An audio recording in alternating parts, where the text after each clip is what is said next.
L'histoire s'intitule La demoiselle de compagnie. À vous à présent, Dr. Lloyd, dit Miss Elliot. N'avez-vous pas une belle histoire à nous conter, qui nous donnera la chair de poule? Elle lui sourit de ce sourire qui, tous les soirs, ensorcelait les spectateurs qui allaient spécialement au théâtre pour la voir. Jane Elliot était quelquefois appelée la plus belle femme d'Angleterre, et les autres comédiennes jalouses avaient l'habitude de chuchoter entre elles. Jane n'est certes pas une artiste, elle n'est pas capable de jouer, si vous voyez ce que je veux dire, mais elle a des yeux. Et ses yeux suppliaient, pour l'instant, le célibataire grisonnant qui, depuis 5 ans, prodiguait ses soins aux malades du village de St. Mary Mead.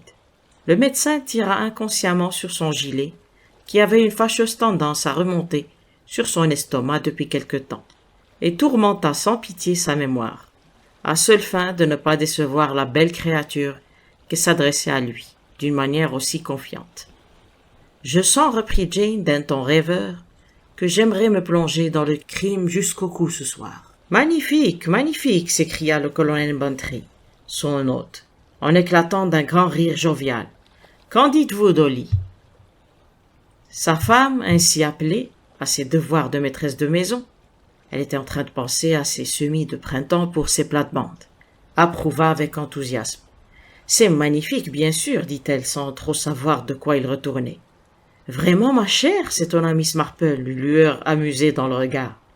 St. Mary Mead n'est pas du tout spécialisée dans le genre chair de poule, et encore moins dans le crime, Miss Elliot, dit alors le docteur Lloyd.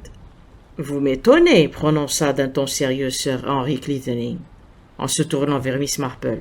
J'avais toujours cru comprendre, d'après notre amie ici présente, que St. Mary Mead était un véritable bouillon de culture du crime et du vice. « Oh, Sir Henry, protesta Miss Marple, une flambée de couleur montait à ses joues pâles. Je suis sûre que je n'ai jamais rien dit de semblable. La seule chose que j'ai toujours soutenue, c'est que la nature humaine est la même partout, au village comme dans une capitale. Seulement, on a plus d'occasion et de loisirs au village de l'observer de plus près. Mais vous n'avez pas toujours vécu ici, insista Jane Elliot, s'adressant de nouveau au médecin. Vous êtes allé dans toutes sortes d'endroits curieux, des endroits où il arrive des choses. C'est vrai, acquiesça le docteur Lloyd, continuant à chercher désespérément. Oui, en vérité, oui. Ah, voilà qui me revient. Il s'appuya au dossier de son fauteuil avec un soupir de soulagement. Cela s'est passé il y a déjà si longtemps que je l'avais presque oublié. Mais ce fut vraiment étrange, très étrange, oui. Et la coïncidence décisive qui mit le fil conducteur entre mes mains est bien étrange elle aussi. Miss Elliot rapprocha légèrement son fauteuil de celui du praticien, refit ses lèvres et prit un air attentif. Les autres personnes réunies dans le salon tournèrent aussi vers le narrateur des visages intéressés. « Je ne sais pas si l'un de vous connaît les îles Canaries. Elles sont, paraît-il, de toute beauté, s'écria Jane Elliot. Mais où se trouvent-elles exactement? Dans la mer du Sud ou la Méditerranée? J'y ai fait escale en me rendant en Afrique du Sud, dit le colonel. Au soleil couchant, le pic de Tenerife est une splendeur. L'histoire que je vais vous raconter s'est passée il y a donc plusieurs années dans l'île de Grande Canarie, et pas à Tenerife. J'ai été malade et j'avais dû renoncer à exercer en Angleterre. Je me fixai à Las Palmas, la capitale de la Grande Canarie, et j'y ouvris un cabinet. L'existence que je menais là-bas me plaisait beaucoup pour diverses raisons, notamment à cause du climat tempéré, du soleil, de la mer. J'adore nager, de l'activité du port. Des bateaux du monde entier s'arrêtent à Las Palmas, et j'avais pris l'habitude de descendre sur le môle tous les matins pour les voir accoster. Spectacle encore plus captivant pour moi qu'une ruée bordée de boutiques de mode pour le beau sexe. Parfois ces navires venus d'ailleurs ne faisaient escale que pour quelques heures à Las Palmas. Dans le principal hôtel de l'endroit, le Métropole, on pouvait voir des gens de toute race et de toute nationalité, des oiseaux de passage. Même les gens qui allaient à Tenerife s'arrêtaient à la Grande Canarie avant de gagner l'autre île. Mon histoire commence justement au Métropole. Un jeudi soir, du mois de janvier, on dansait dans un de ces salons, et j'étais assis à une petite table avec un ami. Nous regardions la brillante assemblée composée d'Anglais et de gens de diverses nationalités, mais surtout d'Espagnols. Et lorsque l'orchestre attaqua un tango, une demi-douzaine de couples uniquement espagnols gagnèrent la piste. Ils dansaient tous à la perfection, et nous les admirions sans réserve, en particulier une danseuse. Elle était grande, belle, souple, et se déplaçait avec une grâce féline, presque inquiétante. Je le dis à mon ami qui acquiesça. « Des femmes comme elle sont créées pour avoir une histoire, dit-il. La vie ne peut pas les oublier. La beauté peut être un ton dangereux, ajoutai-je. Il n'y a pas que la beauté, mais plus encore. Regardez-la bien. Il faut qu'il lui arrive quelque chose, à moins qu'elle ne soit à l'origine de quelque chose. Non, sa vie ne peut pas être calme. Cette femme provoquera des drames. Il n'y a qu'à la voir pour en être sûr. » Il se tut un instant, puis reprit avec un sourire. « Exactement comme il suffit de regarder ces deux là-bas pour savoir que rien ne leur arrivera jamais. Elles sont faites pour une vie douillette et sans imprévu. » Je suivis son regard. Les deux dames en question venaient juste d'arriver par un bâtiment hollandais, qui avait accosté un peu plus tôt dans l'après-midi, et je compris en les observant à mon tour ce que mon ami avait voulu dire. Des Anglaises typiques, telles qu'on en rencontrait parfois à l'étranger, âgées d'une quarantaine d'années, l'une blonde et légèrement trop potelée, l'autre brune et légèrement aussi trop maigre. Elles étaient ce qu'on l'appelle bien conservées, vêtues sans originalité, de vêtements en tweed, bien coupés et sans ombre de maquillage. Elles dégageaient cet air d'assurance tranquille qui est le propre des Anglaises bien nées, semblables à des milliers de leurs sœurs, décidées à visiter ce que leur conseille le Baedeker, indifférente à tout le reste. Clientes de la bibliothèque anglaise et de l'église anglicane, partout où elles séjournent, et à peu près, certainement, l'une ou l'autre, ou toutes deux, douées d'un gentil talent de peintre amateur, et rien d'excitant, de remarquable ne leur arriverait jamais, même si elles faisaient le tour du monde. Je reportai mon attention sur notre couple espagnol, aux yeux langoureux et à demi clos. Je souris. « Pauvre créature, soupira Jane Elliot. Mais je trouve que les gens sont inexcusables de ne pas donner le meilleur d'eux-mêmes. Cette femme de Bond Street, Valentine, est réellement étonnante. Audrey Denman va chez elle. Et l'avez-vous vue dans The Downward Step, au premier acte en écolière? Elle est absolument merveilleuse. Et cependant, Audrey a au moins 50 ans. Je crois même savoir qu'elle a plus près de 60 ans que de 50. Continuez, demanda madame Bantry au docteur Lloyd. J'adore les histoires où passent de souples danseuses espagnoles. Elles me font oublier combien je suis vieille et grosse. Je suis désolé, murmura le médecin d'un ton d'excuse, mais voyez-vous, en fait, cette histoire n'est pas celle de l'espagnol. Vraiment? Non, comme cela est fréquent dans ce genre d'affaires, mon ami et moi, nous nous étions trompés. Il n'arriva rien d'extraordinaire par la suite à notre beauté espagnole. Elle épousa un employé de compagnie maritime, et au moment où je quittai l'île, elle avait déjà 5 enfants, et était en train de s'épaissir. Exactement comme la fille d'Israël Peters, commenta Miss Marple, celle qui a fait du théâtre et qui jouait à merveille des rôles travestis dans les pantomimes à cause de ses jambes. On a raconté qu'elle avait mal tourné, mais qu'elle s'était mariée avec un représentant de commerce et est devenue une épouse exemplaire. Le parallèle villageois, dit doucement Sir Henry. Non, reprit le médecin, mon histoire concerne les deux Anglaises. Quelque chose est donc arrivé à ces deux-là, haleta Miss Elliot. Oui, et dès le lendemain. Pas possible, s'écria madame Bantry, d'un ton encourageant. En quittant le métropole, j'avais, par pure curiosité, consulté le registre et découvert leurs noms sans trop de difficulté. Miss Mary Barton et Miss Amy Durand, de Little Paddocks, Cottonware Bucks. Je me doutais, certes, pas alors que je n'allais pas tarder à rencontrer ces demoiselles, ni dans quelles tragiques circonstances.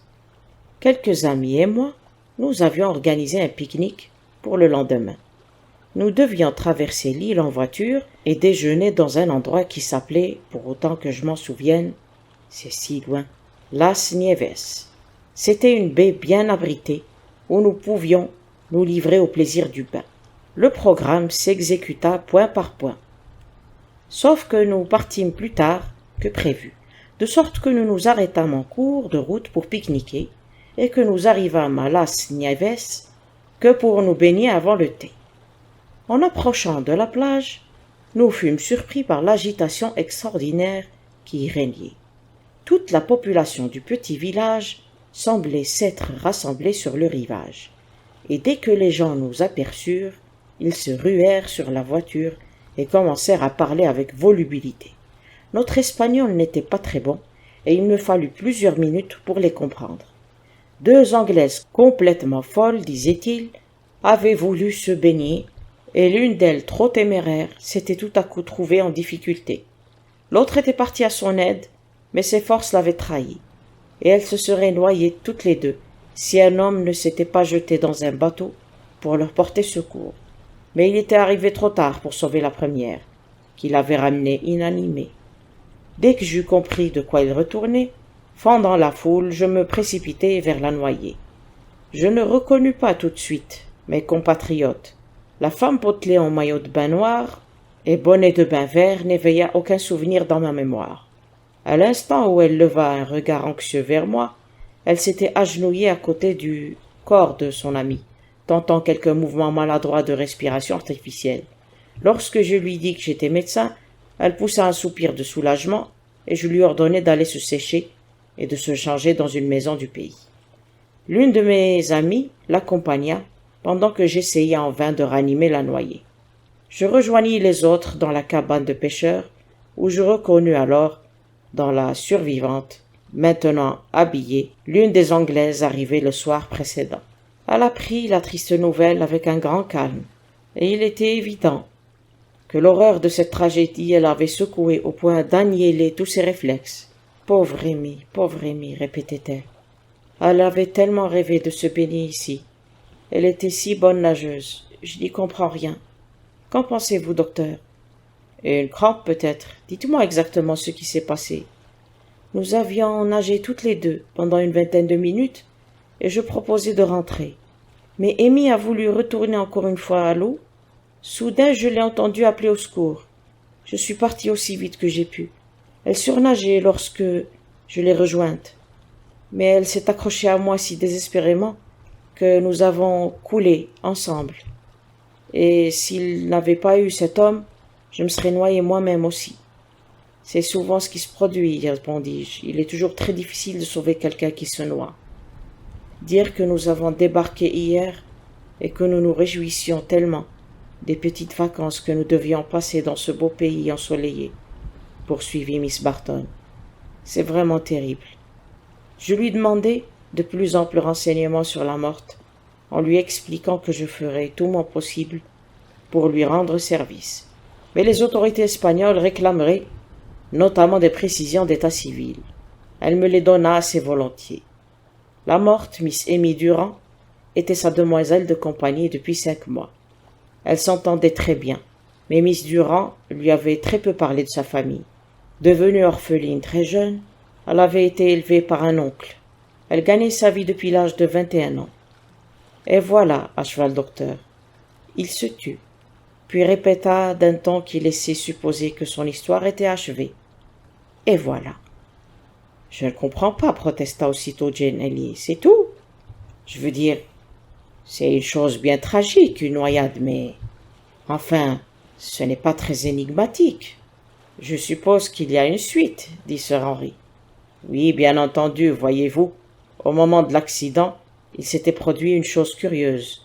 Bien entendu, j'avais posé quelques questions aux pêcheurs qui avaient assisté à la tragédie, et une femme avait fait une remarque bizarre, à laquelle je ne prêtais pas attention sur le moment, mais qui me revint à l'esprit par la suite. Elle avait prétendu que Miss Durand n'était pas en difficulté lorsqu'elle avait appelé. L'autre l'avait rejointe, et d'après cette femme, elle avait délibérément maintenu la tête de son amie sous l'eau. Comme je vous l'ai dit, je ne m'arrêtais pas à ce récit. Les choses paraissaient si différentes, vues du rivage, et Miss Barton avait simplement dû essayer de faire perdre connaissance à son amie pour qu'elle ne s'accroche pas à elle, afin qu'elles ne se noient pas toutes les deux. Mais d'après l'Espagnol, Miss Barton aurait volontairement noyé sa demoiselle de compagnie. Cela ne me revint donc que plus tard. Nous eûmes beaucoup de difficultés, Miss Barton et moi, pour trouver quelques précisions concernant Miss Durand. Nous fouillâmes ses valises et découvrîmes une adresse à laquelle j'écrivis. Ce n'était qu'une chambre dans laquelle elle avait mis quelques objets personnels. La propriétaire ne la connaissait pas et l'avait vue pour la première fois lorsqu'elle était venue louer. Elle lui avait dit qu'elle aimait bien avoir un coin à elle où elle pouvait aller n'importe quand. Cette chambre renfermait 2 vieux meubles, quelques tableaux d'un style très académique et une malle pleine de bric-à-brac, mais rien qui puisse mettre sur une piste.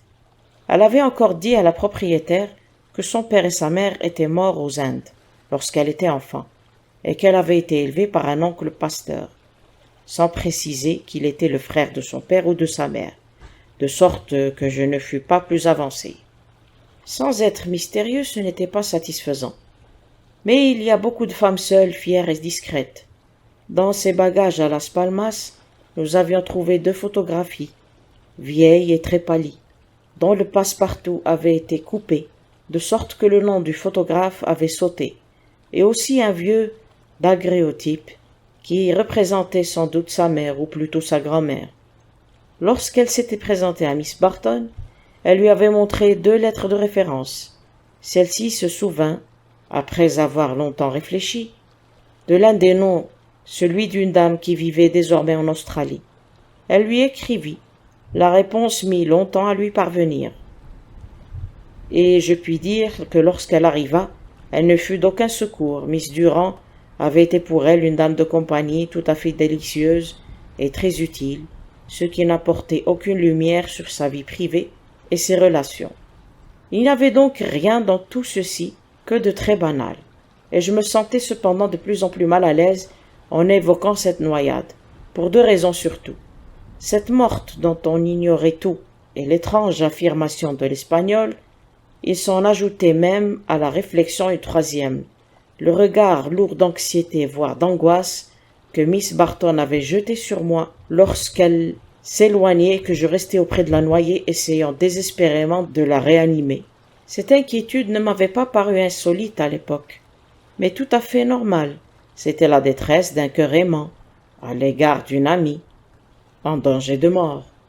Mais voyez-vous, par la suite, j'interprétais différemment ce jeu de physionomie. Il n'y avait aucun attachement profond entre elles, et donc aucun chagrin affreux. Miss Barton sympathisait avec Miss Durand, et était choquée de sa mort, mais rien d'autre. Mais alors pourquoi cette poignante anxiété? Telle était la question qui me revenait sans cesse à l'esprit. Je ne m'étais pas trompé sur le sens de ce regard, et presque malgré moi une réponse commençait à prendre forme dans mon esprit. Supposons que l'histoire de l'Espagnol fût vraie. Supposons que Marie Barton ait voulu délibérément et froidement noyer Amy Durand. Elle y réussit en lui maintenant la tête sous l'eau. Cependant, qu'elle prétend être allée la sauver, elle est secourue par un bateau, mais l'autre est quasi morte, et elles sont sur une plage isolée, loin de partout. Or voilà que surgit la seule personne à laquelle elle ne s'attendait pas, un médecin, et qui plus est un médecin anglais. Elle sait très bien que des gens restés sous l'eau beaucoup plus longtemps qu'Amy Durand ont été réanimés grâce à la respiration artificielle.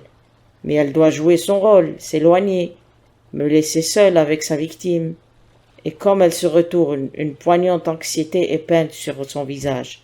Amy Durand sera-t-elle rappelée à la vie et dira-t-elle ce qu'elle sait?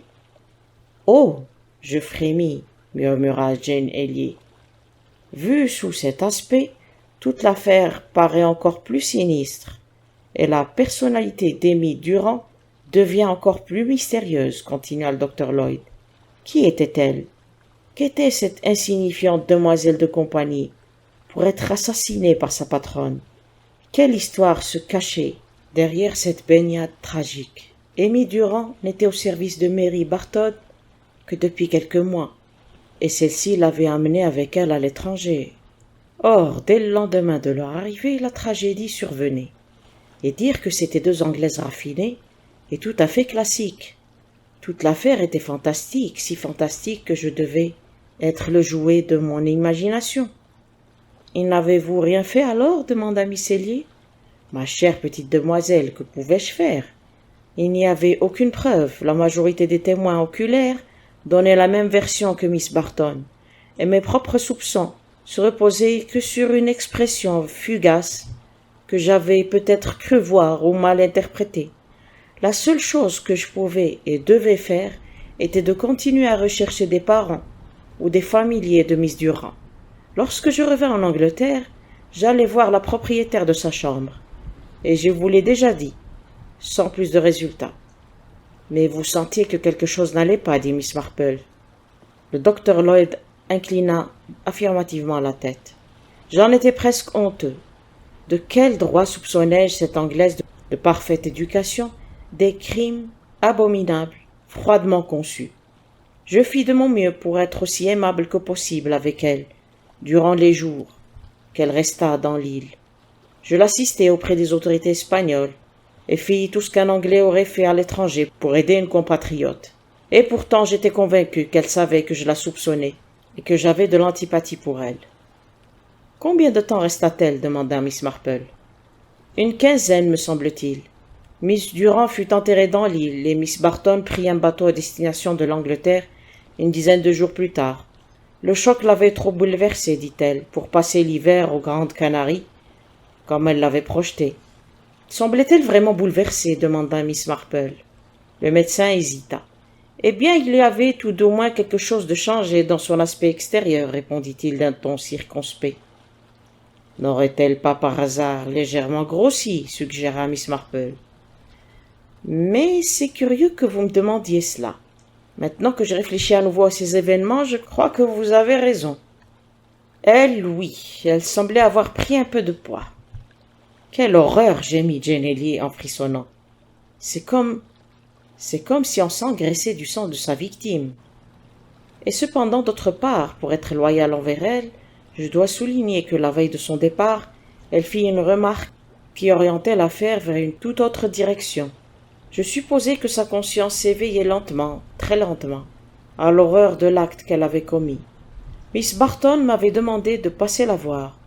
Elle me remercia très chaudement de tout ce que j'avais fait pour elle, et je répliquai que j'avais simplement agi comme il était naturel de le faire en pareilles circonstances.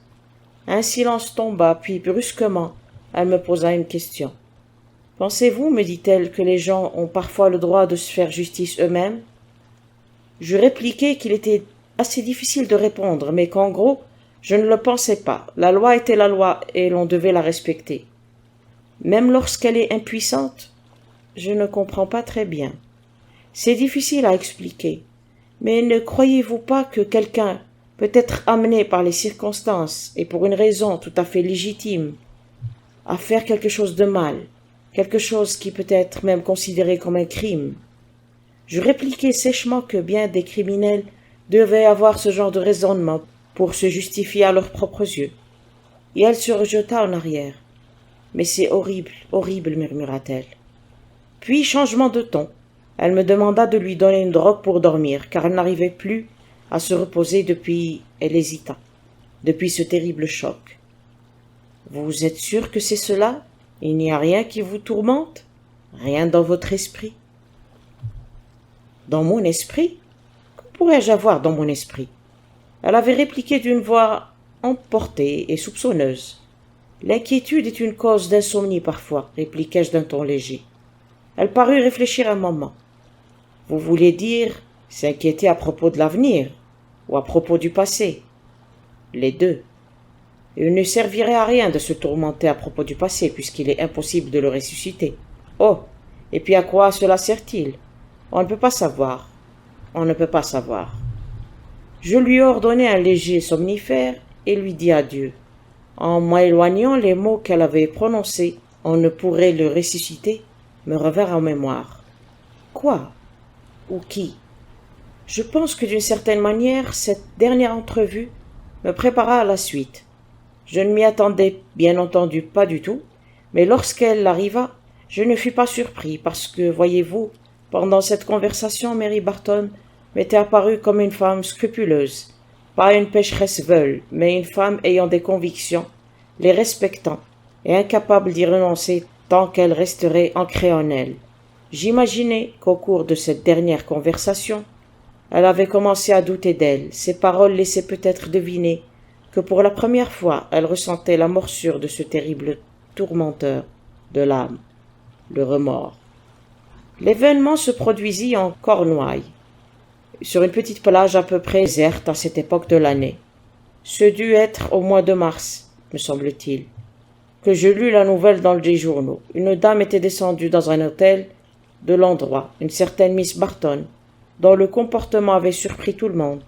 La nuit, elle allait et venait dans sa chambre, parlant à voix haute et empêchant de dormir ses voisins. Un jour, elle était allée voir le pasteur, et il lui avait dit qu'elle avait une communication de la plus grave importance à lui faire. Elle avait commis un crime. Puis, au lieu de poursuivre, elle s'était levée brusquement et avait déclaré qu'elle reviendrait un autre jour. Le pasteur en avait conclu qu'elle était légèrement détraquée et n'avait pas pris sa déclaration au sérieux. Or, le lendemain, on constata qu'elle n'était pas dans sa chambre. Elle avait laissé une lettre pour le coroner. J'ai essayé de parler au pasteur hier, de tout lui avouer, mais je n'ai pas pu. Elle ne me l'a pas permis. Je n'ai qu'un seul moyen pour expier, une vie pour une vie, et ma vie doit se terminer comme la sienne. Je dois moi aussi me noyer. Je croyais que j'avais le droit de faire ce que j'ai fait. Je vois à présent que non. Si je veux obtenir le pardon de Amy, je dois la rejoindre. Ne rendez personne responsable de ma mort. Mary Barton. On retrouva ses vêtements sur la plage dans une crique écartée, et il parut évident qu'elle s'était déshabillée et qu'elle avait résolument nagé vers le large où le courant était très dangereux et entraîné les gens loin de la côte. On ne retrouvera pas le corps, mais son absence s'étant prolongée, on conclut à la mort au bout de quelques jours.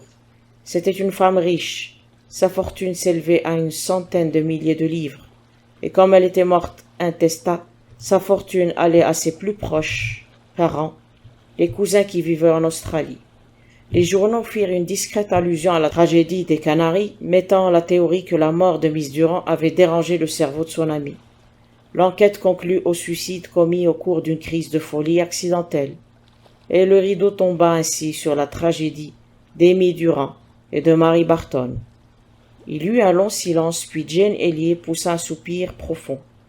« Oh, mais vous ne pouvez pas vous arrêter au moment le plus palpitant, je vous en prie, continuez. » « Mais ce n'est pas un roman feuilleton, Miss Elliot, c'est une histoire vécue, et la vie s'arrête quand il lui plaît. »« Mais ça m'est égal, je veux savoir. »« C'est à nous à présent de faire travailler nos cerveaux, Miss Elliot, expliqua alors Sir Henry. Pourquoi Mary Barton a-t-elle tué sa demoiselle de compagnie? Tel est le problème proposé par le docteur Lloyd.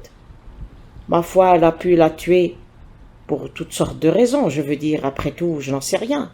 Peut-être par nervosité, par jalousie, quoique le docteur Lloyd n'ait pas parlé d'hommes, quoique sur les bateaux. Bref, vous savez ce que tout le monde dit à propos des bateaux et des voyages en mer. Miss Elliot se tut un peu hors d'haleine et chacun pensa que la charmante actrice avait une tête mieux faite que bien pleine. J'aurai facilement plusieurs suppositions, mais je me bornerai à vous soumettre une seule, dit alors Madame Bantry. Je pense que le père de Mary Barton s'était enrichi en ruinant le père d'Amy Durand, et Amy avait résolu d'avoir sa revanche. Mais non, que je suis sotte. Ce n'est pas ça du tout. Comme c'est ennuyeux. Pourquoi alors la riche patronne a tué la pauvre demoiselle de compagnie? J'ai trouvé. Miss Barton avait un jeune frère qui était tombé amoureux de Miss Durand, et Miss Barton attendit son heure.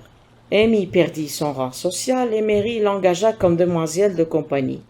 L'emmena aux Canaries et se vengea. Est-ce là? Excellent, s'écria Sir Henry. Seulement, on ne nous a jamais dit que Miss Barton avait eu un jeune frère. C'est une déduction logique. Il faut qu'il y ait le jeune frère. Autrement, il n'y a pas de motif. Qu'en dites-vous, Arthur? Très ingénieux, Dolly, répliqua son mari. Seulement ce n'est qu'une supposition. Bien sûr, répondit Miss Bantry. C'est tout ce que nous pouvons faire. Devinez.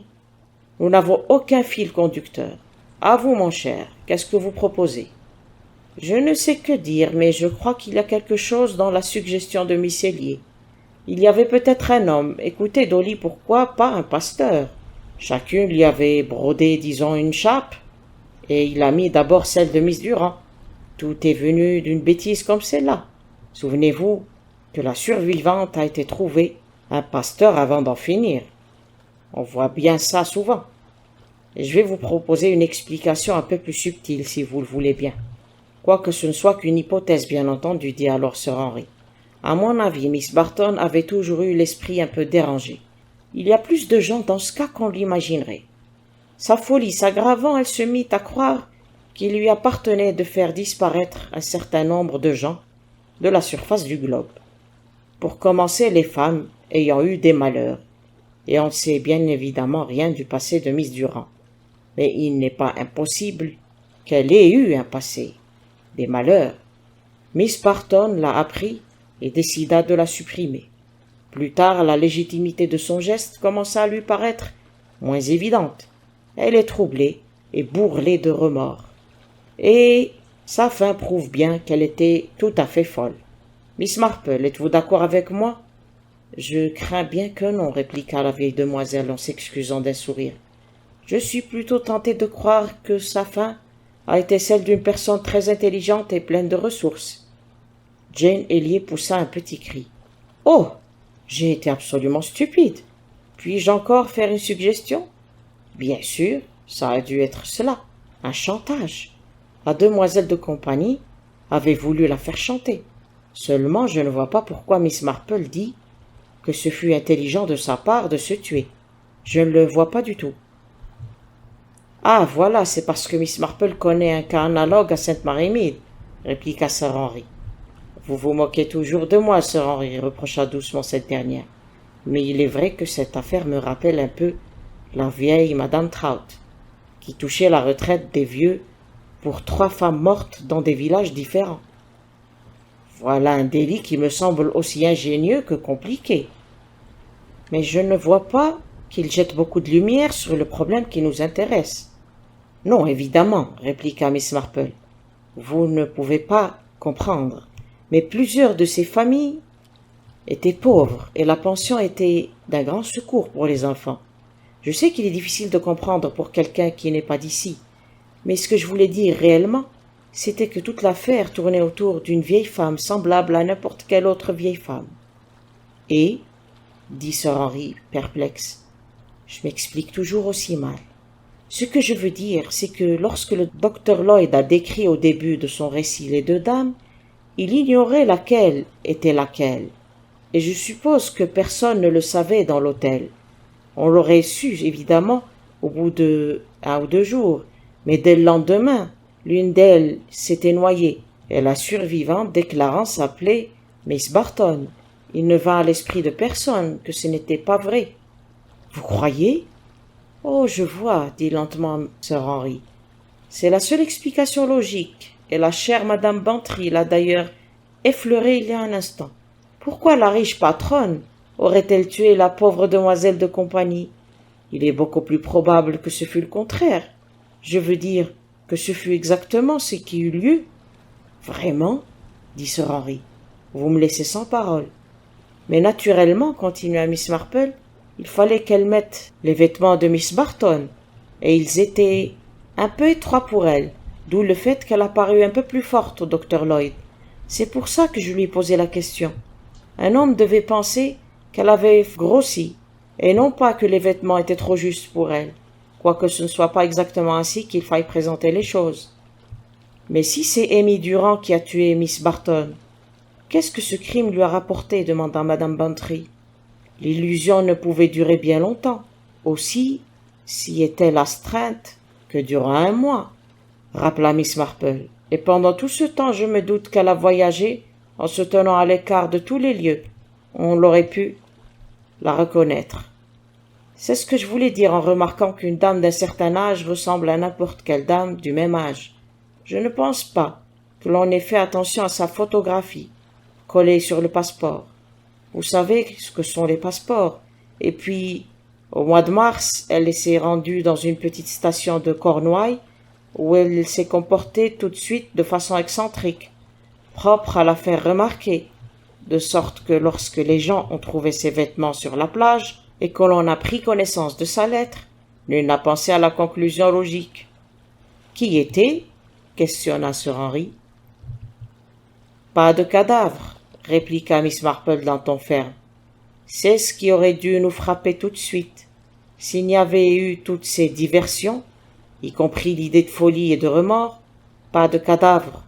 Voilà le fait le plus significatif. Vous voulez dire qu'elle n'a éprouvé aucun remords? Demanda madame Bantry. Et qu'elle ne s'est pas noyée? Oh, certainement pas, s'écria Miss Marple. C'est exactement madame Trout à nouveau. Madame Trout était, elle aussi, extraordinaire pour brouiller les pistes. Mais elle a trouvé à qui parler avec moi. Et j'ai vu clair dans le jeu de votre Miss Barton et de ce soi-disant remords. Noyée, elle? Retournée en Australie, oui, où je veux bien être pendue. Vous avez deviné juste, Miss Marple. Mais quant à moi, j'ai découvert la vérité par hasard et j'ai failli tomber à la renverse ce jour-là à Melbourne. C'est pour cela que vous avez parlé d'une coïncidence décisive. Le docteur Lloyd inclina la tête. Oui, ce fut en quelque sorte la malchance de Miss Barton, ou de Miss Amy Durand, comme vous préférerez l'appeler. Pendant quelque temps, je fus médecin à bord d'un navire et en débarquant à Melbourne, la première personne que je vis, en me promenant en ville, fut la dame que je croyais noyée, depuis longtemps sur une plage de Cornouailles. Elle comprit que pour s'en tirer, il fallait qu'elle se compromette, et elle prit le meilleur parti. Elle me mit dans la confidence. Une curieuse bonne femme, manquant complètement, je le suppose, de sens moral. Elle était l'aînée d'une famille de 9 enfants, affreusement pauvres. Elle avait une fois fait appel à leur riche cousine anglaise, qu'ils avaient repoussée, Miss Barton s'étant querellée jadis avec leur père. Or, ils avaient terriblement besoin d'argent. Les 3 plus jeunes étaient de santé délicate et devant suivre un traitement médical très coûteux. Il apparaît qu'Amy Barton prépara froidement dès lors son crime. Elle partit pour l'Angleterre et paya son voyage en s'occupant des enfants des passagers. Un peu plus tard, elle se plaçait sous le nom de Durand chez Miss Barton. Après avoir loué une chambre et y avoir mis quelques meubles pour se créer une personnalité, l'idée de la noyade lui vint brusquement, alors qu'elle attendait la première occasion favorable pour se débarrasser de sa cousine. Puis elle prépara la deuxième scène du drame et rentra en Australie. Ses frères et sœurs et elle-même héritèrent bientôt de l'argent de Miss Barton. À un crime osé, ma foi, dit Sir Henry, et presque le crime parfait. Si ça avait été Miss Barton qui était morte, on aurait soupçonné Miss Durand, et sa parenté avec la défunte aurait pu être découverte. Mais le changement d'identité, le double crime, comme on peut l'appeler, a écarté tout danger de ce côté. Oui, presque le crime parfait. Qu'est-il advenu d'elle? Qu'avez-vous fait, docteur Lloyd? Demanda madame Bantry. J'étais dans une curieuse situation, madame Bantry. Je n'avais guère de preuves au regard de la loi, sa confession ayant été faite en dehors de tout témoin, et je décidai de laisser agir la nature. En effet, j'avais remarqué qu'en dépit de son apparence robuste, Miss Barton n'avait pas longtemps à vivre. Je l'accompagnai chez elle et vis, le reste de sa famille, une famille charmante, très attachée à leur sœur aînée, et ne se doutant pas qu'elle avait été capable de tuer pour les sauver tous. Pourquoi apporter le désespoir à ces gens heureux, alors que je ne pouvais rien prouver avec certitude? Miss Barton est morte 6 mois après notre rencontre, et je me suis souvent demandé depuis si elle avait continué à vivre tranquille et sans remords jusqu'à la fin. Certainement pas, affirma madame Bantry. Je l'espère aussi, dit Miss Marple. Miss Trout, elle, a eu des remords. Miss Elliot parut sortir d'une rêverie et se secoua. Eh bien, c'était vraiment très palpitant. mais je n'ai pas très bien compris qui a noyé l'autre et ce que vient faire cette madame Trout dans cette histoire. Elle n'a rien à voir, ma chère, répondit Miss Marple. Ce n'était qu'une personne, pas une personne très bien, en vérité, du village. Ah, quelqu'un du village. Mais il n'arrive jamais rien dans les villages. Je suis sûr que je n'aurais pas le moindre esprit si je vivais dans un village. Fin. Alors l'histoire s'intitule La pensionnaire voilée. Si l'on veut bien songer que M. Sherlock Holmes a exécuté son activité pendant 23 ans, et que pendant 17 de ces 23 ans, j'ai pu collaborer avec lui et prendre des notes sur ses exploits, on conviendra que je dispose d'une masse considérable de documents. Le problème n'est donc pas de trouver, mais de choisir. Voici, par exemple, la longue rangée des agendas qui remplit toute une étagère, et voici des malles et des valises bourrées de papier, de quoi ravir non seulement l'étudiant en criminologie, mais aussi tous les amateurs de scandales sociaux et officiels de la fin de l'ère victorienne.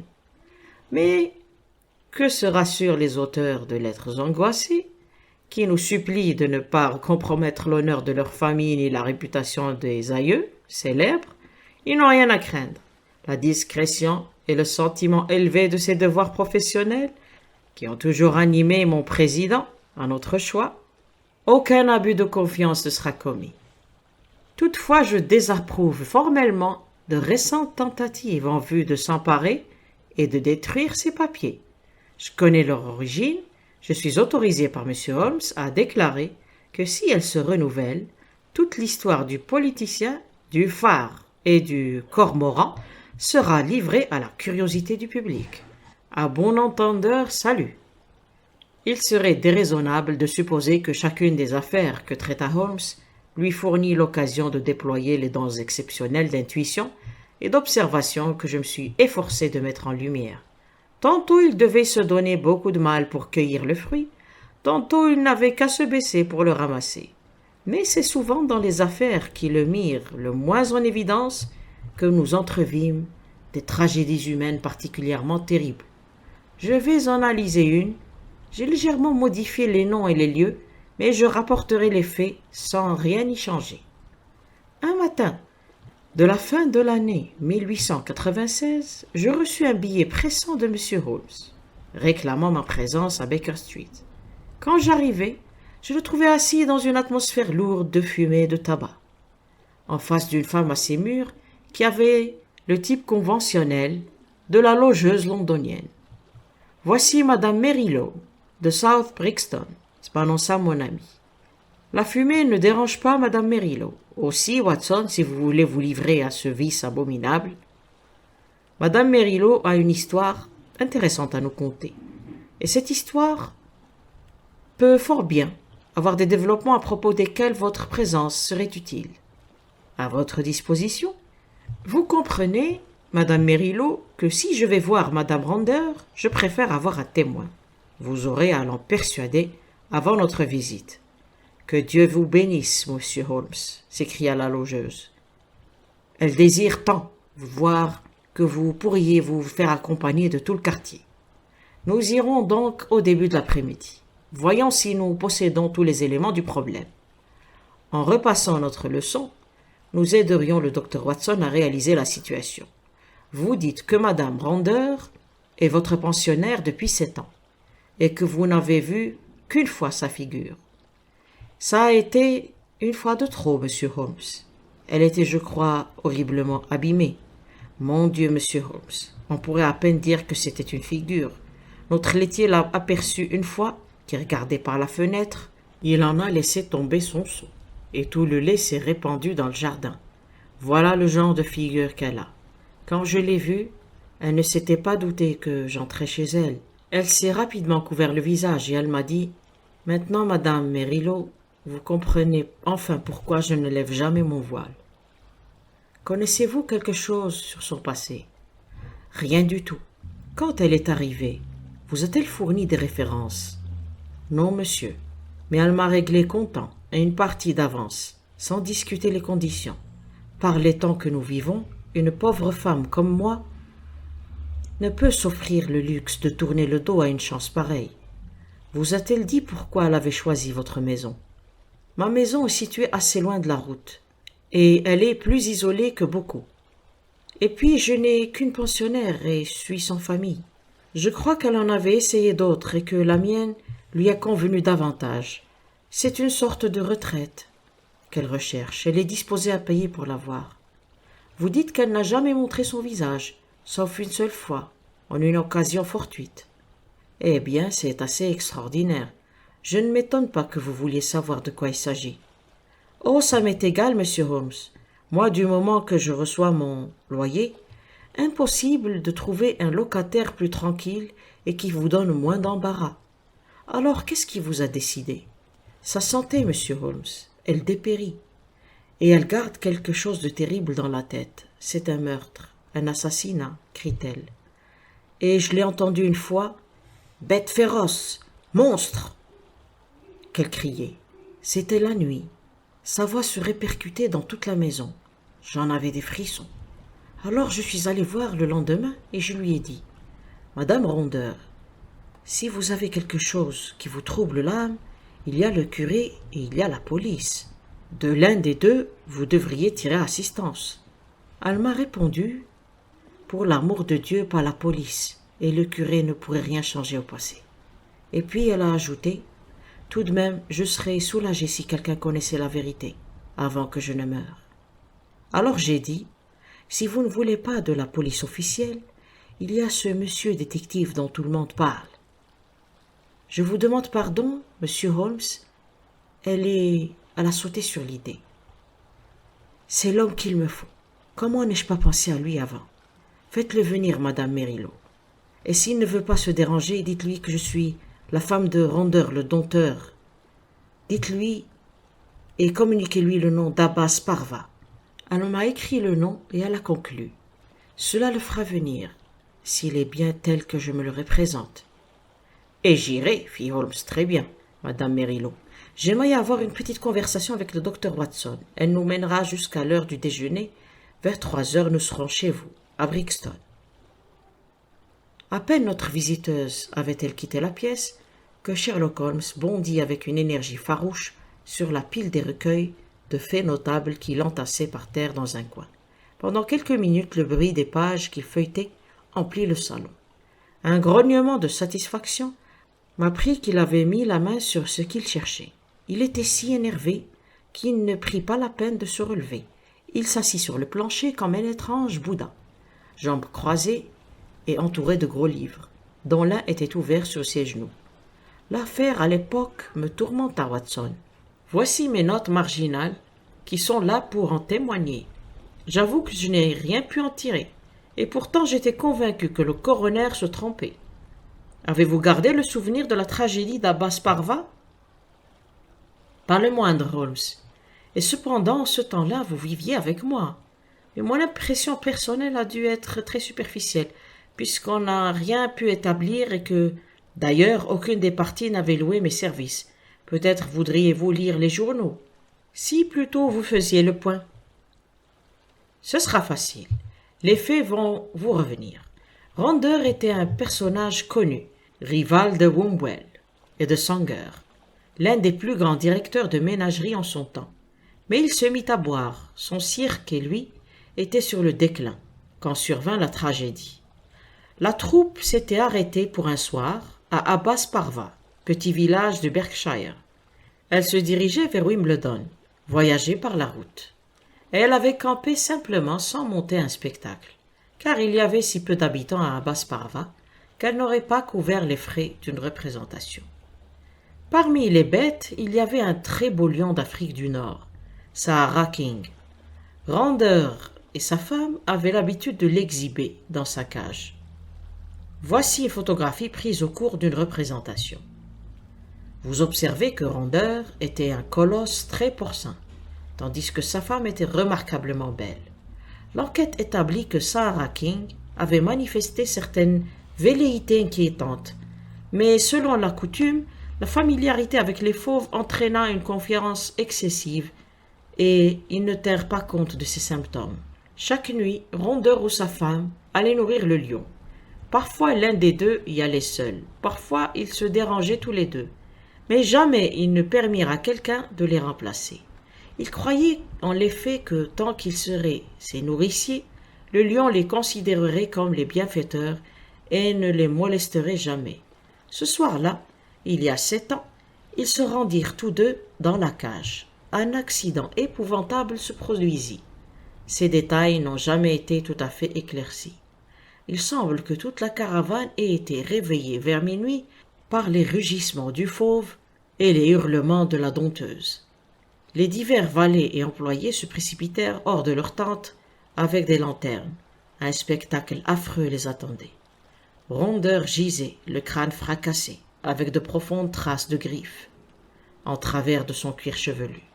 À quelques 10 mètres de la cage, qui était ouverte près de la porte, Madame Rondeur était allongée sur le dos. Le fauve était accroupi et grondait au-dessus d'elle. Il lui avait déchiré le visage avec une telle cruauté qu'il paraissait impossible qu'elle pût survivre à ses blessures. Plusieurs artistes de cirque, conduits par Leonardo l'Hercule et Griggs le clown, écartèrent le lion avec des bâtons. Le repoussèrent dans sa cage et l'y renfermèrent. On supposa que les rondeurs avaient voulu pénétrer dans la cage, mais que lorsque la porte avait été ouverte, le fauve avait bondi sur eux. L'enquête ne révéla rien d'autre, sinon que la dompteuse ne cessait de hurler dans son délire « Lâche, le lâche !» tandis qu'on la transportait à sa roulotte. 6 mois s'écoulèrent avant qu'elle fût en état de témoigner, mais l'enquête avait déjà été close sur un verdict de mort par accident. Quelle autre hypothèse pouvait être retenue, m'exclamai-je. Certes, et pourtant quelques petits détails troublèrent le jeune Edmonds, de la police de Berkshire. Un garçon bien celui-là. Depuis, il a été envoyé à Allahabad. Voilà comment je m'intéressais à l'affaire. Il passa par ici, nous fûmes quelques pipes au-dessus du dossier. Un maigre avec des cheveux jaunes? Oui, j'étais sûr que vous vous remettriez sur la piste. Mais par quoi était-il troublé? Eh bien, tous les deux, nous avons été troublés. C'était diablement difficile de reconstituer l'affaire. Placez-vous au point de vue du lion. Il est libéré. Que fait-il? Il s'élance. Une demi-douzaine de bonds en avant l'amène sur Rondeur. Rondeur fait demi-tour pour s'enfuir. Les traces des griffes sont situées sur le derrière de sa tête. Mais le lion le fait rouler sur le sol. Et voilà qu'au lieu de continuer à foncer, à s'évader, il revient sur la dompteuse qui était restée près de la cage. Il la renverse et la défigure. Puis encore, il est à les hurlements de Madame Rondeur, qui semble reprocher à son mari une certaine défaillance. Mais qu'aurait pu tenter le pauvre diable pour la secourir? Voyez-vous la difficulté? Très bien. Il y a aussi un autre détail qui me revient à l'esprit, pendant que je revis toute cette histoire. On a plus ou moins la preuve qu'au moment où le lion rugissait et la femme hurlait, un homme a poussé des cris de terreur.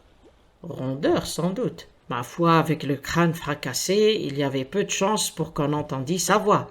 2 témoins au moins ont certifié que des cris d'homme se mêlaient aux cris de la dompteuse. Je suppose que tout le monde devait crier et hurler. Quant au reste, j'ai peut-être une explication à vous offrir. Je serais ravi de l'entendre. Les 2 dompteurs étaient ensemble, à 10 mètres de la cage. Quand le lion est sorti, l'homme a voulu s'enfuir et a été abattu. La femme a conçu l'idée qu'elle pourrait rentrer dans la cage et s'y enfermer. C'était son unique refuge. Elle a essayé. Au moment où elle arrivait à la porte, le fauve a bondi sur elle et l'a jetée par terre. Elle en voulait à son mari parce qu'il avait encouragé la fureur du fauve en tentant de fuir. S'il lui avait fait face, peut-être l'aurait-il impressionné, d'où ces cris de « lâche ». Très brillant, Watson. Une seule paille dans votre cristal. Laquelle? S'ils se trouvaient tous les deux à 10 mètres de la cage, comment le lion serait-il sorti? Ils avaient peut-être un ennemi qui aurait entrouvert la porte. Et pourquoi le fauve les aurait-il attaqués sauvagement alors qu'il les connaissait bien? Qu'il jouait avec eux dans la cage? Le même ennemi l'avait peut-être rendu préalablement furieux. Holmes demeura pensif pendant quelques instants. Ma foi, Watson, votre thèse peut s'étayer sur certains faits. Rondeur avait beaucoup d'ennemis. Edmonds m'a dit que, lorsqu'il avait bu, Il était terrible. Ce colosse chassait à coups de fouet tous ceux qui osaient lui résister. Je suppose que des cris que nous a rapportés Madame Merillo, ces cris de monstre, étaient des réminiscences nocturnes concernant son cher défunt. Toutefois, sont futiles, puisque nous ne connaissons pas les faits. Sur le buffet, Watson, il y a une perdrix en gelée et une bouteille de Montrachet.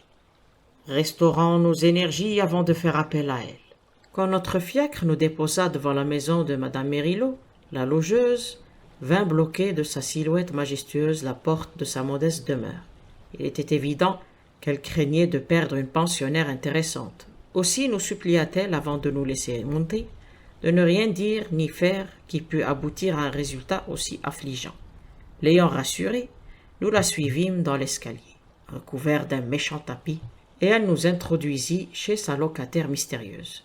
La pièce sentait le moisi et le renfermé. Elle était mal aérée. Après avoir gardé des fauves en cage, la pensionnaire semblait, par l'effet d'une quelconque revanche du destin, était devenue à son tour une bête en cage. Elle s'assit sur un fauteuil, branlant, dans le coin le plus sombre. De longues années d'inaction avaient engraissé sa silhouette. Mais elle avait dû être fort belle, car son corps était encore plein et voluptueux. Un voile noir très épais recouvrait son visage, fendu à la hauteur de la lèvre supérieure. Il nous permit néanmoins de voir une bouche parfaite, un menton à l'ovale délicat. Certainement, elle avait été une femme remarquable. Sa voix bien modulée ne manquait pas d'agrément. « Mon nom ne vous est pas inconnu, monsieur Holmes, dit-elle. Je pensais que vous viendriez. C'est exact, madame, mais je ne sais pas comment vous pouvez vous douter que je me suis intéressé à votre affaire. Je l'ai appris quand j'ai été rétabli et quand j'ai été interrogé par M. Edmonds, le policier du comté. Je crains de lui avoir menti, peut-être aurais-je dû mieux fait de lui dire la vérité. Il vaut toujours mieux dire la vérité, mais pourquoi lui avez-vous menti? Parce que le destin de quelqu'un dépendait de ma déposition. Certes, ce quelqu'un est un être indigne, mais je ne voulais pas avoir son anéantissement sur la conscience. Nous avions été si proches, si proches. Mais ce scrupule est levé à présent? Oui, monsieur, l'être auquel j'ai fait allusion est mort. Alors pourquoi ne pas aller le dire à la police, tout ce que vous savez? Parce qu'il y a une autre personne en cause. Cette autre personne est moi-même. Je ne pourrais pas supporter le scandale et la publicité, consécutive à une enquête de police. Je n'ai plus longtemps à vivre, mais je veux mourir tranquille. Et pourtant, je voulais trouver un homme de bon jugement, à qui conter ma terrible histoire, afin que lorsque je partirai, tout soit su et compris. Vous me complimentez, madame, mais je suis une personne responsable. Il se peut que, après vous avoir entendu, je juge de mon devoir d'aller en référer à la police. Je ne pense pas, monsieur Holmes. Je connais très bien votre caractère et vos méthodes, car je suis votre travail depuis quelque temps. Lire est le seul plaisir qui me soit laissé. Je suis donc au courant de tout ce qui se passe dans le monde. Quoi qu'il advienne, je cours le risque. Après vous avoir parlé, j'aurai l'esprit en repos. Mon ami et moi serons heureux de vous entendre. Elle se leva et prit dans un tiroir la photographie d'un homme. C'était un acrobate, un athlète magnifique. La photographie le représentait les bras croisés, sur un torse vigoureux. Un sourire se dessinait sous une lourde moustache, le sourire satisfait de Don Juan. « C'est Leonardo, dit-elle. »« Leonardo l'Hercule, qui témoigna ?»« Oui, et celui-ci, c'est mon mari. » Le visage était abominable, un porc humain, ou plutôt un ours sauvage, fait homme, car il était formidable dans sa bestialité. On imaginait aisément la bouche vile, mâchonnante et écumante de rage. Quant aux petits yeux vicieux, il ne pouvait que projeter de la méchanceté sur le monde. Une brute, un bravache, une bête. Voilà l'impression que faisait cette tête aux lourds bajoux. Ces deux photographies vous aideront à comprendre, messieurs, mon histoire. J'étais une pauvre écuyère de cirque élevée sur la piste. Je sautais dans les cerceaux quand je n'avais pas encore 10 ans. Lorsque je devins femme, cet homme m'aima en admettant que je puisse baptiser d'amour son désir. Un jour de malheur, je l'épousai. À dater de ce jour, j'eus une vie d'enfer. Il était le diable qui me torturait. Tout le monde au cirque était au courant. Il me délaissait pour d'autres femmes. Lorsque je me plaignis, il me ligota et me battit à coups de cravache. Tous avaient pitié de moi et le maudissaient. Mais que pouvaient-ils faire? Ils le redoutaient. Ils avaient peur de lui. Car de tout temps, il s'était montré terrible. Et quand il avait bu, il aurait tué. Plusieurs fois il eut des ennuis avec la justice, parce qu'il attaquait des hommes ou parce qu'il maltraitait des animaux. Mais il gagnait beaucoup d'argent et il se moquait des amendes. Ses meilleurs collaborateurs le quittèrent. Le cirque commença à décliner. Il n'y avait plus que Leonardo et moi pour le maintenir, ainsi que le petit Griggs le clown. Pauvre diable, il n'avait pas beaucoup de raisons d'être drôle, mais il faisait l'impossible pour tenir son rôle. Leonardo entra de plus en plus dans ma vie. Vous voyez, comme il était bel homme, je sais maintenant quelle âme habitait ce corps. Comparé à mon mari, il ressemblait à l'ange Gabriel. Il me prit en pitié et il m'aida. Finalement, notre intimité se transforma en amour, un amour profond, profond, passionné. L'amour auquel j'avais toujours rêvé, mais que je n'avais jamais espéré ressentir. Mon mari le soupçonna, mais il était aussi lâche que brutal, et Leonardo était le seul homme qu'il redoutait. Il se vengea à sa manière, en me torturant plus que jamais. Un soir, mes cris attirèrent Leonardo à la porte de notre roulotte. Nous frôlâmes la tragédie cette nuit-là, et bientôt mon amant et moi, nous comprîmes que nous ne pouvions l'éviter. Mon mari n'étant pas digne de vivre, nous décidâmes qu'il devait mourir. Leonardo était intelligent, il avait un esprit organisateur. C'est lui qui conçut notre plan. Je ne le dis pas pour lui en faire grief, car j'étais résolu à tout, pour faire ma vie avec lui. Mais je n'aurais jamais eu son idée. Nous fabriquâmes une massue. Leonardo la fabriqua. Et dans l'extrémité plombée, il ficha 5 longs clous en fer, pointe dehors exactement comme une patte de lion. Cela afin d'asséner à mon mari un coup mortel, tout en laissant supposer que ce serait le lion, préalablement détaché par nous, qui l'aurait tué. Il faisait nuit noire quand mon mari et moi nous sortîmes comme d'habitude pour donner à manger aux fauves. Nous avions emporté la viande crue dans un seau en zinc. Leonardo s'était embusqué au coin de la roulotte, devant laquelle nous devions passer pour arriver à la cage. Il fut trop lent. Nous arrivâmes avant qu'il fût en mesure de frapper. Mais il nous suivit sur la pointe des pieds, et j'entendis le bruit mat du gourdin qui fracassa le crâne de mon mari. Mon cœur bondit de joie. Je partis en courant, et je défis le cadenas qui renfermait la porte de la cage. Alors survint l'atroce. Vous savez peut-être que les fauves sont promptes à sentir le sang humain, et que cette odeur les excite. Un instinct avait immédiatement averti cette bête qu'un être humain avait été blessé. Au moment où je retirai les barres, le lion s'élança et me sauta dessus. Leonardo aurait pu me sauver s'il avait foncé et frappé le fauve avec le gourdin. Il l'aurait repoussé. Mais il perdit la tête. Je l'entendis crier, puis je le vis faire demi-tour et fuir. Juste à l'instant où les crocs du lion s'enfonçaient dans ma figure, le souffle chaud et nauséabond du fauve m'avait déjà à demi asphyxié, et je ne ressentis qu'une faible douleur. Avec les paumes de ma main, j'essayai de repousser ces grandes mâchoires fumantes, tachées de sang, et je hurlai au secours. J'eus conscience que la caravane s'agitait, et puis je me souvins d'un groupe d'hommes, Leonardo, Griggs et d'autres, qui me tiraient des griffes du fauve. Ce fut mon dernier souvenir, monsieur Holmes.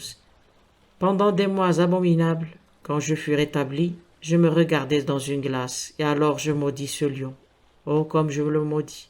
Non pas parce qu'il avait détruit ma beauté, mais parce qu'il ne m'avait pas détruite, moi. Je n'eus plus qu'un désir, monsieur Holmes, et j'avais assez d'argent pour le satisfaire. Couvrir ce pauvre visage, afin qu'il ne fût vu de personne, et habiter en un lieu où aucun de ceux que j'avais connus ne me découvrirait. Il ne me restait plus qu'une chose à faire.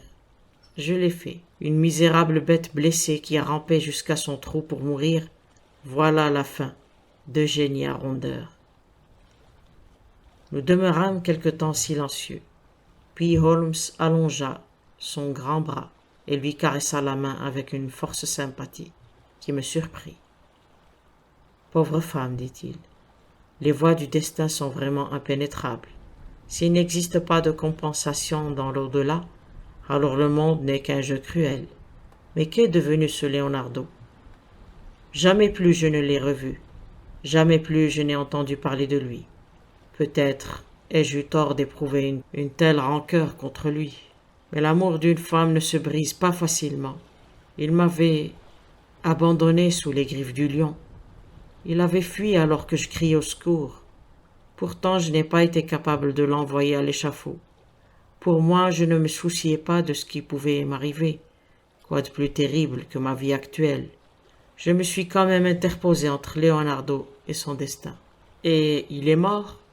Il s'est noyé le mois dernier en se baignant près de Margate. Je l'ai appris par le journal. Et que fit-il de son gourdin à Saint-Cloud, qui est le détail le plus bizarre de votre récit? Je n'en sais rien, monsieur Holmes. Il y avait une carrière de craie à côté du campement, avec une grande mare en bas, peut-être au plus profond de cette eau. Oh, c'est sans importance maintenant. L'affaire est close. Oui, répéta la femme, l'affaire est close. Nous nous étions levés pour partir, mais il y avait eu dans la voix de l'ex-dompteuse un accent qui retint l'attention de Holmes. Il se tourna vers elle. « Votre vie ne vous appartient pas, lui dit-il. N'y attentez pas. À qui peut-elle être utile?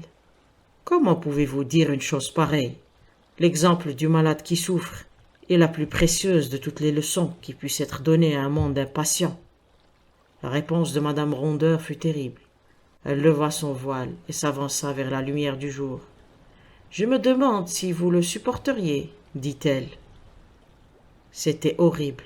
Il n'y a pas de mot pour dépeindre le cadre d'un visage quand le visage n'est plus.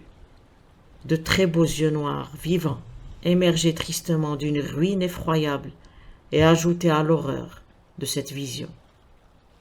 Holmes leva la main d'un geste de pitié et de protestation. Ensemble, nous quittâmes la pièce. 2 jours plus tard, quand je me rendis chez mon ami, il me désigna avec une certaine fierté une petite fiole bleue sur sa cheminée. Je la pris et l'examinai. Elle portait une étiquette poison. Une agréable odeur d'amande me flatta les narines quand je la débouchai.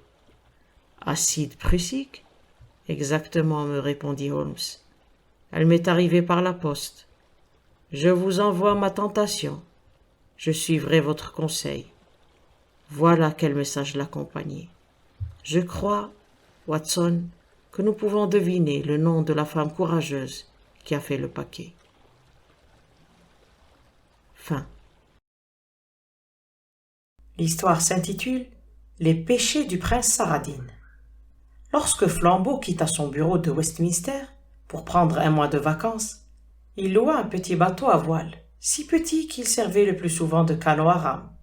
Le détective parcourut ainsi les étroites rivières des comtés de l'Est, tellement étroites que le bateau semblait une nef magique, voguant sur des prairies et des champs de blé. L'embarcation était juste assez grande pour 2 personnes. Il y avait place que pour les choses indispensables, et Flambeau l'avait approvisionné en tout ce que sa philosophie personnelle lui faisait considérer comme tel. Ces choses indispensables se divisaient apparemment en 4 classes d'objets. Du saumon en boîte, au cas où le navigateur aurait envie de manger, plusieurs revolvers chargés, au cas où il aurait envie de se battre, une bouteille de cognac, au cas où, je suppose, où il se trouverait mal, et un prêtre, au cas où la mort le surprendrait en route. Avec ce chargement léger, Flambeau descendait ainsi, au gré du courant, les rivières du Norfolk. Il se proposait d'atteindre les lagunes de la côte, mais se délectait entre-temps de la vue des jardins et des prairies qui bordaient les rives, et des châteaux et les villages qui se réfléchissaient dans l'eau limpide comme dans un miroir. Il s'arrêtait pour pêcher dans les bassins formés par la rivière et dans les trous formés par ses boucles, et naviguer de préférence à l'ombre des rives. En vrai philosophe, Flambeau n'avait donné aucun but précis à son voyage, mais toujours en vrai philosophe, il lui avait donné un prétexte. Il poursuivait un projet auquel il attachait juste assez d'importance pour que son succès couronnât dignement ses vacances. sans que son échec pût le moins du monde les gâter. Jadis, à l'époque où il était le roi des voleurs et l'homme le plus célèbre de Paris, il avait reçu en abondance des lettres de félicitations ou d'injures, et même des déclarations d'amour. Une de ces missives était, il ne savait trop pourquoi, restée dans sa mémoire. C'était une simple carte de visite sous enveloppe, avec un timbre anglais. Au verso de la carte, on avait écrit quelques mots en français à l'encre verte. Si vous prenez jamais votre retraite pour devenir respectable, venez me voir. Je désire faire votre connaissance, car j'ai fait celle de tous les grands hommes de mon temps. Votre tour, quand vous avez réussi à faire arrêter un détective par un de ses collègues, est l'action la plus brillante de l'histoire de France. Au recto, on lisait gravé, suivant la mode du jour, l'inscription suivante. Prince Saradine, Maison des Roseaux, Île des Roseaux, Norfolk. Flambeau ne s'était guère inquiété du prince à cette époque. Il avait appris cependant qu'il avait été l'un des hommes les plus brillants et les plus élégants du sud de l'Italie.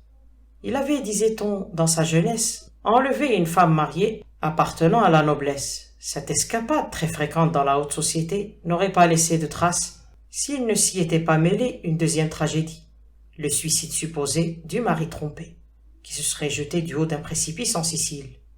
Le prince habitait alors Vienne, mais il n'avait cessé de voyager durant ces dernières années.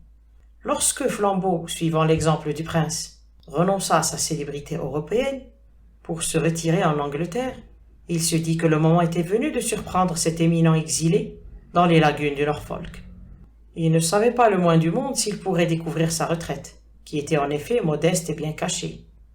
Le fait est qu'il la découvrit beaucoup plus tôt qu'il n'y s'y attendait. Les deux amis avaient amarré avec soin leur bateau contre une rive, couverte de hautes herbes et d'arbres étêtés. Ils avaient godillé toute la soirée, et ils s'étaient endormis plus tôt que de coutume. Ils se réveillèrent donc avant que la lumière se lève. Pour parler plus correctement, ils se réveillèrent avant que le soleil ne se lève. Car la lune pleine et jaune n'était pas encore couchée derrière la forêt de hautes herbes au-dessus de leur tête. Et le ciel, d'un bleu-violet nocturne, restait brillant. Flambeau et Brown se remémorèrent chacun leurs souvenirs d'enfance. Ils songèrent à cette époque féerique et aventureuse, où les hautes herbes se refermaient au-dessus d'eux comme des arbres. Les marguerites qui se détachaient sur l'orbe énorme de la lune à son déclin semblaient des marguerites géantes, et les pissenlits, des pissenlits géants. Cela leur évoquait, ils ne savaient pourquoi, la prise d'une chambre d'enfant. La berge était si haute qu'ils se trouvaient en dessous des racines des buissons et des plantes, et qu'ils devaient lever la tête pour regarder l'herbe. « Bigre, dit Flambeau, c'est comme si nous étions entrés dans le royaume des fées. » Le père Brown, assis droit comme un i dans le bateau, se signa. Son geste fut si brusque que son ami, surpris, lui demanda ce qui lui prenait. « Les gens qui écrivaient des ballades au Moyen-Âge, répondit le prêtre, s'y connaissaient mieux que vous. Il ne se passe pas de belles choses dans le royaume des fées. »« Ta, dit Flambeau. Il ne peut se passer que des choses agréables sous une lune aussi innocente. Je propose de poursuivre notre route dès maintenant et de voir ce qu'il advient. Nous serons peut-être morts avant de retrouver une lune pareille. »« Soit, répondit le père Brown. Je n'ai jamais dit qu'il était toujours mal de pénétrer dans ce royaume. J'ai dit seulement que c'était toujours dangereux. » Ils remontèrent lentement le courant de la rivière étincelante. Le violet intense du ciel et l'or pâle de la lune s'atténuèrent peu à peu et finirent par se fondre dans ce vaste cosmos incolore qui précède les couleurs de l'aube. Lorsque les premières bandes de rouge, d'or et de gris déchirèrent le ciel d'un bout à l'autre de l'horizon, ils s'aperçurent qu'elles étaient interrompues par la masse noire d'un village ou d'une ville assise, droit devant eux, au bord de l'eau. Le crépuscule s'éclaircit, avant qu'ils passent sous ses auvents et sous ses ponts. Ils virent distinctement les maisons avec leurs vastes toits surplombants, semblables à un troupeau de vaches énormes, grises et rouges, qui seraient descendues s'abreuver à la rivière. L'aube de plus en plus blanche se confondait déjà avec le jour, sans qu'ils aient encore vu âmes qui vivent sur les ponts et sur les quais de la ville silencieuse. Ils aperçurent enfin, appuyé sur un poteau au bord de l'eau dormante, un individu, l'air cossu et pacifique, en manche de chemise, avec un visage aussi rond que la lune, qui venait de disparaître, entouré d'un halo de favoris roux. Mu par une impulsion qui échappe à toute analyse, Flambeau se dressa de toute sa hauteur dans le bateau, et après avoir hélé l'homme, lui demanda s'il connaissait l'île des roseaux ou la maison des roseaux. Le sourire de l'homme cossu se fit plus accueillant, et il indiqua du doigt en amont le chemin coude de la rivière. Flambeau poussa de l'avant sans plus de commentaires. Le bateau doubla plusieurs boucles herbues et glissa le long de maintes berges silencieuses. Mais avant que les deux amis eussent le temps de se lasser de leurs recherches, ils aboutirent après un brusque tournant à une sorte d'étang ou de lac dont l'aspect les surprit. Au milieu de cette large pièce d'eau bordée, de toutes parts par des roseaux, se trouvait un long îlot peu élevé, le long duquel courait une longue habitation, basse d'étage. C'était une sorte de bungalow, construit en bambou ou en quelque autre roseau tropical. Les bambous dressés qui formaient les murs étaient d'un jaune pâle. Les bambous couchés qui formaient le toit étaient d'un brun ou d'un rouge plus foncé. À ce détail près, cette longue habitation était d'un aspect tout à fait régulier et monotone. La brise matinale agitait les roseaux autour de l'île et sifflait à travers les interstices de l'étrange maison, comme elle l'eût fait dans une gigantesque flûte de Pan. « Pardieu !» cria Flambeau. « Nous y sommes enfin. Voilà l'île des roseaux, s'il y eut jamais une île de ce nom. Et voilà la maison des roseaux, ou je me trompe fort.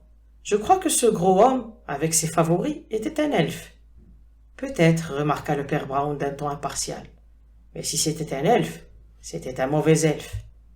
Tandis qu'il parlait, l'impétueux Flambeau avait poussé son bateau contre la rive dans un bruissement de roseaux, et les deux compagnons, ayant abordé le bizarre îlot, se trouvèrent auprès de la curieuse et silencieuse maison. L'arrière de l'habitation était tourné vers la rivière et vers l'unique débarcadère. L'entrée principale était de l'autre côté, et donnait sur le long jardin formé par l'îlot. Pour l'atteindre, les visiteurs durent suivre un étroit sentier, courant autour des trois côtés de la maison, sous l'avant-toit, à travers trois fenêtres différentes de trois différents côtés. Ils purent voir, à l'intérieur, une longue pièce bien éclairée, dont les murs, lambrissés de bois clair, étaient garnis d'un grand nombre de glaces. La table était mise, comme en prévision d'un lunch raffiné. La porte d'entrée était flanquée de deux vases bleu turquoise. Le moine domestique qui les reçut, grand, maigre, grisonnant et apathique, leur susurra que le prince Saradine était absent pour le moment, mais qu'il devait revenir bientôt. La maison était déjà prête à le recevoir, ainsi que ses hôtes. Lorsqu'il lut sur la carte que lui tendait Flambeau les quelques mots tracés à l'encre verte, un éclair d'intérêt illumina son visage morne et parcheminé, et c'est avec une courtoisie fébrile qu'il pria les deux étrangers d'attendre. « Son Altesse peut être de retour d'un instant à l'autre, dit-il, et elle serait désolée d'avoir manqué un visiteur invité par elle. Nous avons l'ordre de tenir un déjeuner froid toujours prêt, au cas où ses amis surviendraient à l'improviste, et je suis convaincu qu'elle désirerait me voir vous le servir. » Flambeau, dont cette nouvelle aventure excitait la curiosité, accepta avec empressement et suivit le vieux domestique qu'il introduisit avec cérémonie dans la pièce lambrissée de bois clair. Cette salle ne présentait rien de particulier, si ce n'est une succession de fenêtres larges et basses, alternant avec une série de glaces également larges et basses, qui donnaient à l'ensemble un caractère aérien et immatériel. On avait l'impression de déjeuner en plein air. Un ou deux cadres, d'un caractère familial, ornaient les coins de la chambre. L'un était une grande photographie d'un tout jeune homme en uniforme, l'autre un croquis à la sanguine de deux garçons aux longs cheveux. Comme Flambeau lui demandait si l'officier était le prince, le domestique répondit que non. C'était, dit-il, le frère cadet du prince, le capitaine Étienne Saradine. Puis il se tut soudain, et ne sembla plus désireux de continuer la conversation. Après le déjeuner suivi d'un café exquis et de liqueurs, les deux hôtes visitèrent le jardin, et parlèrent avec la gouvernante, une femme au teint sombre, avenante et majestueuse, qui évoquait une madone plutonique.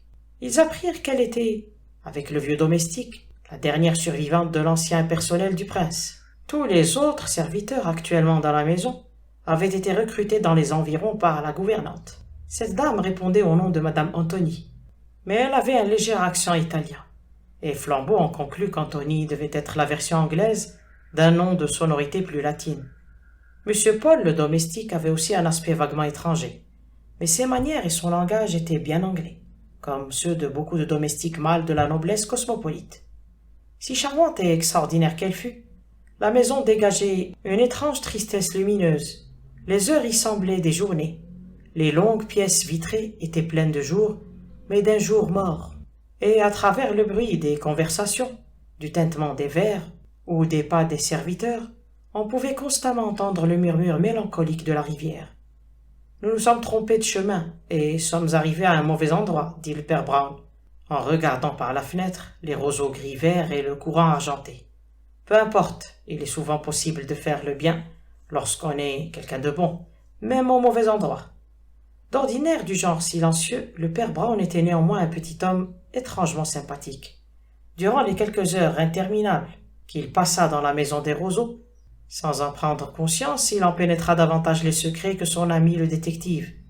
Il possédait cet art de se taire à propos qui provoque les confidences, et sans rien leur demander, il obtint de ses interlocuteurs toutes les informations qu'au grand jamais il n'aurait volontairement divulguées. Le domestique était, il est vrai, d'une nature peu communicative. Il manifestait une affection bourrue et presque animale pour son maître, qui, disait-il, avait souffert de beaucoup d'injustices. Il en voulait surtout, semblait-il, au frère de son Altesse, au seul nom duquel il contractait la mâchoire et fronçait son nez de perroquet, dans un ricanement dédaigneux. Le capitaine Étienne était, paraît-il, un bon à rien, et avait soustrait à son frère des sommes considérables. Celui-ci, incapable de lui refuser quoi que ce soit, avait été contraint de quitter la bonne société dans laquelle il vivait, et de se retirer ici. C'est tout ce que le prêtre put obtenir de Paul, et Paul n'était évidemment pas impartial. La gouvernante italienne était moins taciturne, en raison des griefs que, selon Brown, elle devait nourrir. Elle parlait de son maître avec une légère aigreur, quoique non dépourvue de crainte. Flambeau et son ami se trouvaient dans la salle des miroirs, examinant l'esquisse qui représentait les deux garçons, lorsqu'elle entra vivement pour y chercher quelque chose. Chaque fois que quelqu'un entrait dans cette pièce étincelante, son image était immédiatement réfléchie dans 4 ou 5 glaces, ce qui permit au père Brown, sans se retourner, de s'interrompre au milieu d'une remarque critique.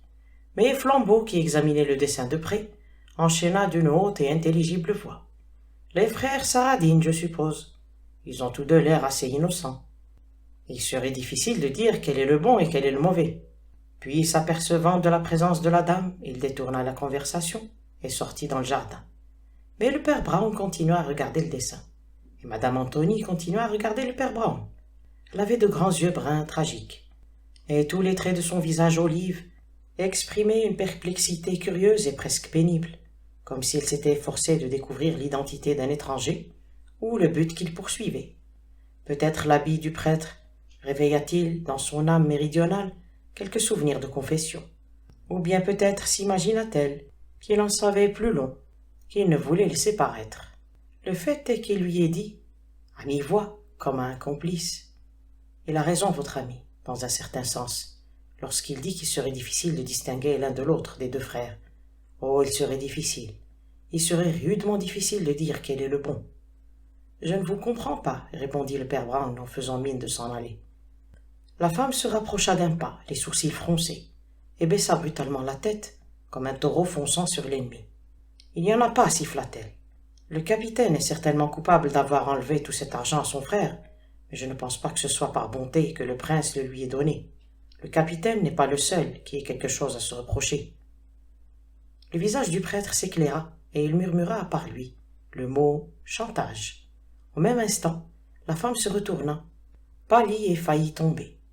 La porte s'était ouverte en silence, et le pâle Paul se dressait comme un spectre sur le seuil. Par le jeu des murs et des glaces, il leur sembla que 5 Pauls étaient entrés par 5 portes différentes. « Son Altesse, annonça-t-il, vient d'arriver. » Un homme venait de passer devant la première fenêtre, projetant sa silhouette sur la vitre baignée de soleil, comme un acteur sur la scène éclairée par la rampe. L'instant d'après, il passa devant la seconde fenêtre, et les nombreuses glaces de la pièce réfléchirent son profil d'aigle et sa démarche alerte. Il était droit et alerte, mais ses cheveux étaient blancs et son teint d'un jaune ivoire. Il avait le nez romain, court et recourbé, qu'accompagnaient en général des joues maigres et un menton creusé. Le bas de son visage était en partie masqué par ses moustaches et son impériale. Ses moustaches étaient beaucoup plus noires que sa barbe, ce qui lui donnait un air quelque peu théâtral. Il était vêtu avec une grande élégance, portant un haut de forme blanc, une orchidée à la boutonnière, un gilet jaune et des gants jaunes qu'il agitait en marchant. Lorsqu'il arriva à la porte d'entrée, les deux amis entendirent Paul lui ouvrir, et le nouvel arrivant s'exclamait gaiement. « Tu vois, je suis venu. » Paul s'inclina avec raideur et répondit d'une manière inintelligible. Pendant quelques minutes, leur conversation se fit indistincte. Puis le domestique annonça. « Tout est prêt pour vous recevoir. » Et le prince Saradine, agitant toujours ses gants, fit irruption dans la pièce pour souhaiter la bienvenue à ses hôtes. La même vision se reproduisit. 5 princes qui entrèrent par 5 portes différentes. Saradine déposa son chapeau blanc, ses gants jaunes, sur la table et tendit cordialement la main aux deux amis. « Enchanté de vous voir ici, monsieur Flambeau, dit-il. Votre réputation vous a précédé, si vous me permettez cette remarque. »« Je vous en prie, répondit Flambeau en riant. Je ne suis pas susceptible.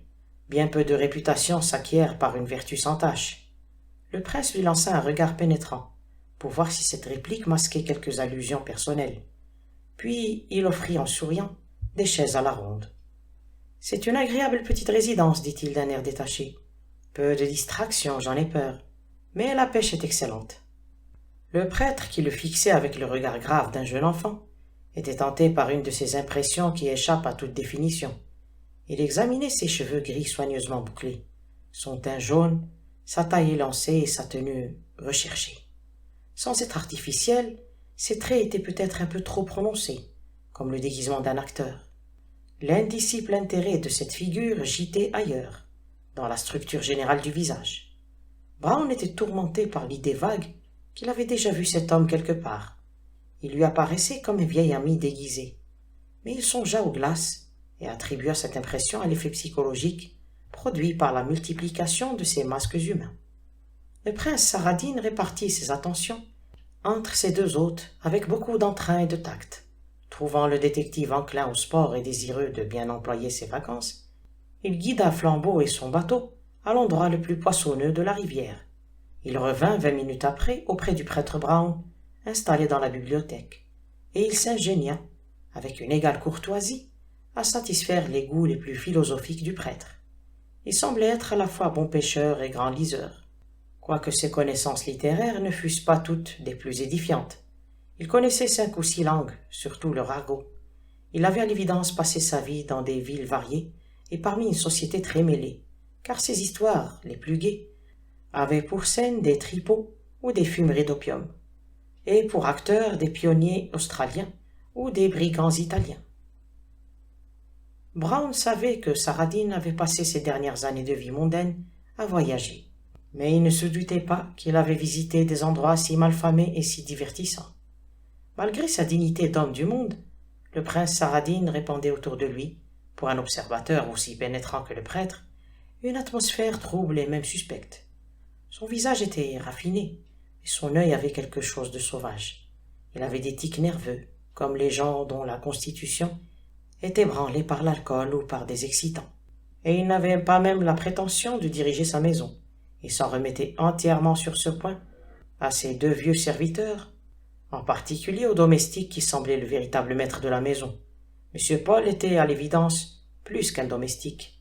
Il avait le statut d'un intendant, ou même d'un régisseur. Il mangeait à part, mais avec presque autant d'apparat que son maître. Les autres serviteurs le craignaient, et lorsqu'il consultait le prince, ses manières étaient à la fois respectueuses et autoritaires, comme celles d'un homme d'affaires. En comparaison, la sombre gouvernante n'était qu'une ombre. Elle semblait s'effacer entièrement devant le domestique, et Brown n'avait plus droit à ses confidences volcaniques, comme celle au cours de laquelle elle lui avait révélé la situation respective des 2 frères. Le prince était-il vraiment exploité par le capitaine absent? C'est un fait dont le prêtre ne pouvait s'assurer. Mais il y avait dans l'allure de Saradine quelque chose d'inquiet et de furtif, qui rendait l'hypothèse fort plausible. Lorsqu'ils entrèrent enfin dans la longue pièce, de fenêtres et de glace, le soir doré commençait à descendre sur l'eau et sur la saulée des berges, et l'on entendait au loin un butor, semblable à un elfe qui jouerait au tambour. La même impression de conte de fées, triste et funeste, traversa l'esprit du prêtre comme un léger nuage gris. « Je voudrais bien voir rentrer Flambeau, murmura-t-il. » Croyez-vous à la fatalité demanda brusquement le prince Saradin. Non, répondit son hôte, je crois au jugement dernier. Le prince se détourna de la fenêtre et le regarda d'une manière bizarre. Son visage restait dans l'ombre devant le soleil couchant. Que voulez-vous dire reprit-il. Je veux dire que ce que nous voyons ici est l'envers d'une tapisserie, répartit le père Brown. Les choses qui se passent ici semblent n'avoir aucun sens. Elles en ont un ailleurs. Ailleurs, le châtiment frappera le véritable coupable. Ici, il frappe souvent la mauvaise personne. Le prince émit un son inarticulé, comme un animal. Ses yeux brillaient étrangement dans son visage assombri. Une nouvelle et subtile hypothèse vint soudain à l'esprit du prêtre. Ce singulier mélange de faconde et de brusquerie que possédait Saradin ne cachait-il pas autre chose? Le prince était-il parfaitement sain d'esprit? Ce dernier répétait, sur un autre, beaucoup plus longtemps que le tour naturel de la conversation ne le justifiait. Le père Brown finit par prendre conscience d'autre chose. Dans la glace en face de lui, la porte était ouverte, et le silencieux M. Paul se tenait sur le seuil. « Je crois bien faire en vous prévenant tout de suite, dit-il avec cette raideur qui le faisait ressembler au vieil homme d'affaires de la famille. Un bateau conduit par 6 rameurs vient d'arriver au débarcadère, et un gentleman est assis à l'arrière. « Un bateau ?» répéta le prince. « Un gentleman ?» tandis qu'il bondissait sur ses pieds. Il se fit un silence, ponctué seulement par la voix singulière du butor dans les roseaux.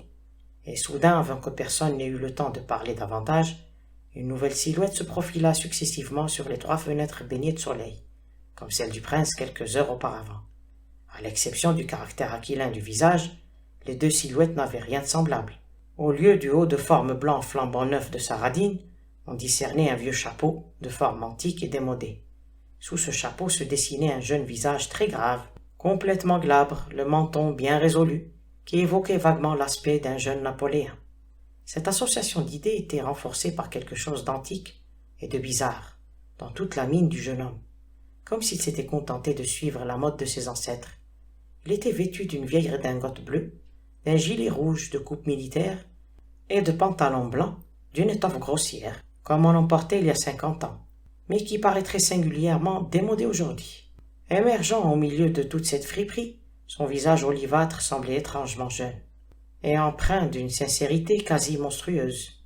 « Tonnerre !» cria le prince Saradin, et mettant son chapeau blanc, il courut vers la porte d'entrée qu'il ouvrit toute grande dans le soleil couchant. Le nouveau venu et sa suite s'étaient entre-temps rangés sur la pelouse, comme une armée sur la Seine. Les 6 rameurs avaient halé leur bateau sur la rive et en tenaient la garde dans une attitude quasi menaçante, avec leurs rames dressées comme des lances. Ils avaient le teint basané et quelques-uns portaient des boucles d'oreilles. L'un d'eux se tenait en avant, à côté du jeune homme au visage olivâtre et au veston rouge, et portait une longue boîte noire de forme peu familière. « Votre nom ?» demanda le nouveau venu. « Eh bien, Saradin !» Le prince répondit affirmativement, d'un air qu'il voulait détacher. Le jeune homme avait les yeux bruns et le regard lourd comme celui d'un chien. Il différait en tout point des yeux gris, inquiets et brillants du prince. Pourtant, une fois de plus, le père Brown fut tourmenté par l'idée qu'il avait vu quelque part la réplique de ce visage. Mais il se souvint, encore une fois, de l'effet produit par la disposition des glaces de la pièce. « Au diable, ce palais de glace !» murmura-t-il. « Toutes les images s'y multiplient comme dans un cauchemar. »« Si vous êtes le prince Saradin, reprit le jeune homme, je puis vous dire mon nom. Je m'appelle Antonelli. »« Antonelli, répartit le prince avec nonchalance. Il me semble me souvenir de ce nom. »« Permettez-moi de me présenter, dit l'Italien. » De la main gauche, il souleva poliment son haut de forme démodé, et de la main droite, il allongea au prince Saradin une gifle si retentissante que son chapeau blanc roula au bas des escaliers et qu'un des vases bleus chancela sur son piédestal.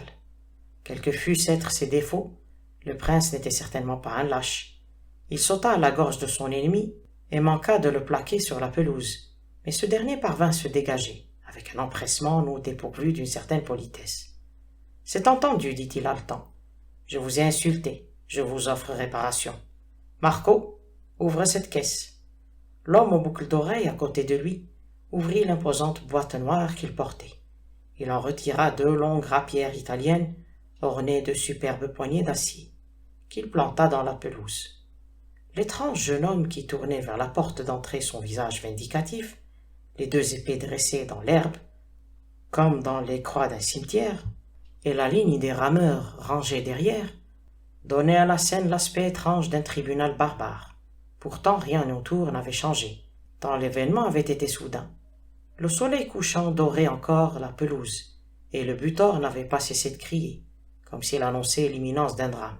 « Prince Saradine, dit Antonelli, lorsque j'étais un enfant au berceau, vous avez tué mon père et enlevé ma mère. Mon père eut le meilleur sort des deux. Vous ne l'avez pas tué loyalement, comme je vais vous tuer. De complicité avec ma détestable mère, vous l'avez entraîné dans une passe solitaire des montagnes de Sicile. Vous l'avez jeté dans un précipice, puis vous avez continué votre route. Je pourrais suivre votre exemple s'il me plaisait, mais votre exemple est trop abject pour moi. Je vous ai poursuivi par toute la terre, et vous avez toujours fui devant moi. Mais voici venue la fin du monde et de vos crimes. Je vous tiens enfin, et je vous accorde une chance, que vous n'avez jamais accordée à mon père. Choisissez l'une de ces deux épées. Le prince Saradine, les sourcils contractés, sembla hésiter un instant, mais ses oreilles soufflaient encore à la suite du soufflet qu'il venait de recevoir. Il bondit en avant et saisit une des épées. Le père Brown s'était précipité entre les deux ennemis pour s'efforcer d'empêcher le combat, mais il s'aperçut bientôt que sa présence ne faisait qu'envenimer les choses. Saradine était un franc-maçon et un farouche anticlérical. La présence d'un prêtre ne pouvait qu'éveiller son esprit de contradiction. Quant à l'autre, ni prêtre ni laïc n'auraient pu l'ébranler. Ce jeune homme avec son profil napoléen et ses grands yeux bruns était plus rigide qu'un puritain. C'était un païen. C'était un guerrier de l'aube de la terre, un homme de l'âge de pierre, un homme de pierre. Il n'y avait plus qu'un espoir, rameuter les domestiques. Le père Brown rentra en courant dans la maison, mais il découvrit que l'autocrate Paul avait accordé congé à tous les serviteurs, et que seule la sombre Madame Antony errait anxieuse dans les longs appartements. Lorsqu'elle tourna vers lui son visage terrifié, il résolut l'une des énigmes du palais de glace. Les yeux bruns et lourds d'Antonelli étaient les mêmes que ceux de Madame Antony, et en un éclair il devina la moitié de l'histoire. « Votre fils est là dehors, dit-il, sans détour. Lui ou le prince va se faire tuer. Où est monsieur Paul? Il est au débarcadère, dit la femme d'une voix faible. Il va chercher du secours. Madame Antony, dit le père Brown gravement, la situation exige que vous repreniez vos esprits. Mon ami est en train de pêcher à bord de son bateau en aval. Celui de votre fils est gardé par ses compagnons. Il ne reste que le canot. Qu'est-ce que monsieur Paul veut en faire? Santa Maria, je ne sais pas, fit la femme avant de tomber de tout son long par terre évanouie. Brown la porta sur un sofa, lui versa sur la tête un pot d'eau froide, et après avoir donné l'alarme, se précipita vers le débarcadère. Mais le canot était déjà au milieu de la rivière, et le vieux Paul, remontant le courant, ramait avec une énergie désespérée, dont on ne l'aurait pas cru capable à son âge. « Je sauverai mon maître, cria-t-il, le regard flambant comme celui d'un fou. Je le sauverai malgré tout. » Le prêtre en était réduit à suivre des yeux l'embarcation, qui luttait contre le courant, et à prier Dieu que le vieillard parvienne à réveiller la petite ville avant qu'il ne soit trop tard. « Un duel est en soi détestable, murmura-t-il, en passant la main dans ses cheveux couleur de poussière. Mais ce duel-ci a quelque chose de particulièrement odieux. J'en ai un clair pressentiment. Qu'est-ce que cela peut bien être? » Tandis qu'il se tenait là, les yeux fixés sur l'eau, qui reflétait en tremblant la lueur du couchant, il entendit à l'autre extrémité de l'île un bruit sur lequel il pouvait se méprendre, le choc froid de l'acier. Il tourna la tête. Au loin, sur le dernier promontoire du long îlot, sur une prairie derrière un parterre de roses, les deux adversaires avaient commencé à croiser le fer. Le ciel au-dessus d'eux semblait un dôme d'or vierge, et malgré la distance, chaque détail apparaissait nettement. Ils avaient jeté bas leurs vestes, mais dans les rayons obliques du soleil, le gilet jaune et le pantalon blanc de Saradine, le gilet rouge et le pantalon blanc d'Antonelli, brillaient comme des couleurs éclatantes de deux marionnettes. Les deux épées étincelaient, de la garde à la pointe, telles deux aiguilles de diamant. Il y avait quelque chose de terrible dans la politesse et la gaieté apparente des deux silhouettes. On eût dit deux papillons qui se seraient efforcés de s'épingler mutuellement sur un bouchon. Le père Brown se mit à courir de toutes ses forces. Ses petites jambes tournèrent sous lui comme les rayons d'une roue, mais lorsqu'il atteignit le champ de bataille, il s'aperçut qu'il était arrivé trop tôt et trop tard. Trop tard pour arrêter le combat, qui se poursuivait à l'abri de la rangée des farouches Siciliens appuyés sur leurs rames, trop tôt pour assister à son issue tragique, car les deux hommes étaient à peu près de même force. Le prince usait d'une sorte de confiance cynique, le Sicilien d'une ardeur vengeresque. Peu d'assauts d'escrime livrés dans des amphithéâtres bondés furent jamais aussi impressionnants que celui qui cliquetait et étincelait en ce moment, sur cette île perdue au milieu de la rivière bordée de roseaux. Cette lutte étourdissante resta si longtemps indécise que l'espoir commença à renaître dans le cœur du prêtre. Selon toute probabilité, Paul ne devrait pas tarder à ramener la police, et si Flambeau revenait de sa partie de pêche, peut-être pourrait-il intervenir, car physiquement parlant, Flambeau valait 4 hommes. Mais le détective ne donnait aucun signe de vie, et ce qui était plus singulier, Paul ne réapparaissait toujours pas. Il n'y avait aucun radeau, aucune planche sur laquelle on pût naviguer. Cette île perdue au milieu de ce vaste étang était aussi isolée du reste du monde qu'un rocher au milieu du Pacifique. Tandis que cette idée traversait l'esprit de Brown, le cliquetis des rapières se précipita. Le prince éleva les bras, et la pointe de l'épée de son adversaire apparut entre ses omoplates. Il tomba à la renverse, en tournant sur lui-même comme un enfant qui fait la roue. Son épée s'échappa de sa main, et telle une étoile filante alla plonger au loin, dans la rivière. Il s'abattit si violemment sur le sol qu'il brisa, dans sa chute, un buisson de rosiers, et projeta en l'air un nuage de poussière rouge, telle la fumée de quelque sacrifice païen. Le Sicilien avait apaisé les mânes de son père. Le prêtre s'agenouilla aussitôt auprès du corps, mais seulement pour s'assurer que c'était bien un cadavre. Tandis qu'il s'affairait à quelques tentatives sans joie, il entendit pour la première fois un bruit de voix en haut de la rivière, et vit une navette de la police abordée au débarcadère, chargée d'agents et de quelques notables, parmi lesquels Paul, plus fébrile que jamais. Le petit prêtre se redressa en faisant une grimace dubitative. « Pourquoi, au nom du ciel, murmura-t-il, pourquoi n'est-il pas revenu plus tôt ?» 7 minutes après, l'îlot était envahi par les citadins et les policiers. Ces derniers avaient arrêté le victorieux dualiste, en lui rappelant selon l'usage que tout ce qu'il dirait pourrait être retenu contre lui. « Je ne dirai rien, dit le fanatique en conservant une merveilleuse sérénité. Je n'ai rien à dire de plus. Je suis très heureux et je ne demande pas mieux que d'être pendu. » Puis il se tut, tandis qu'on l'entraînait. Et si étrange que cela puisse paraître, il n'ouvrit plus la bouche, sauf pour se déclarer coupable devant ses juges.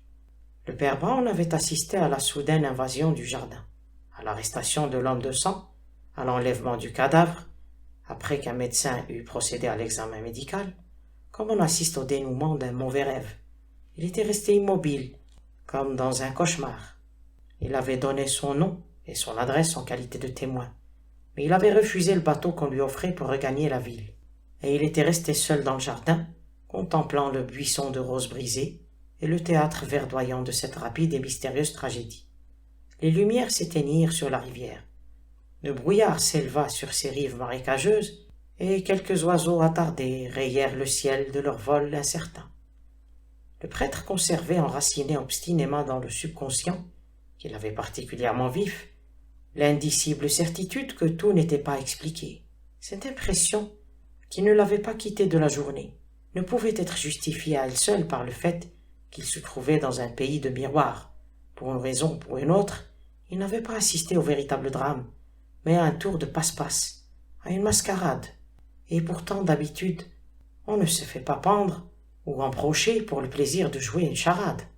Comme il ruminait ses idées assis sur les marches du débarcadère, il aperçut la grande ombre d'une voile descendant en silence la rivière brillante.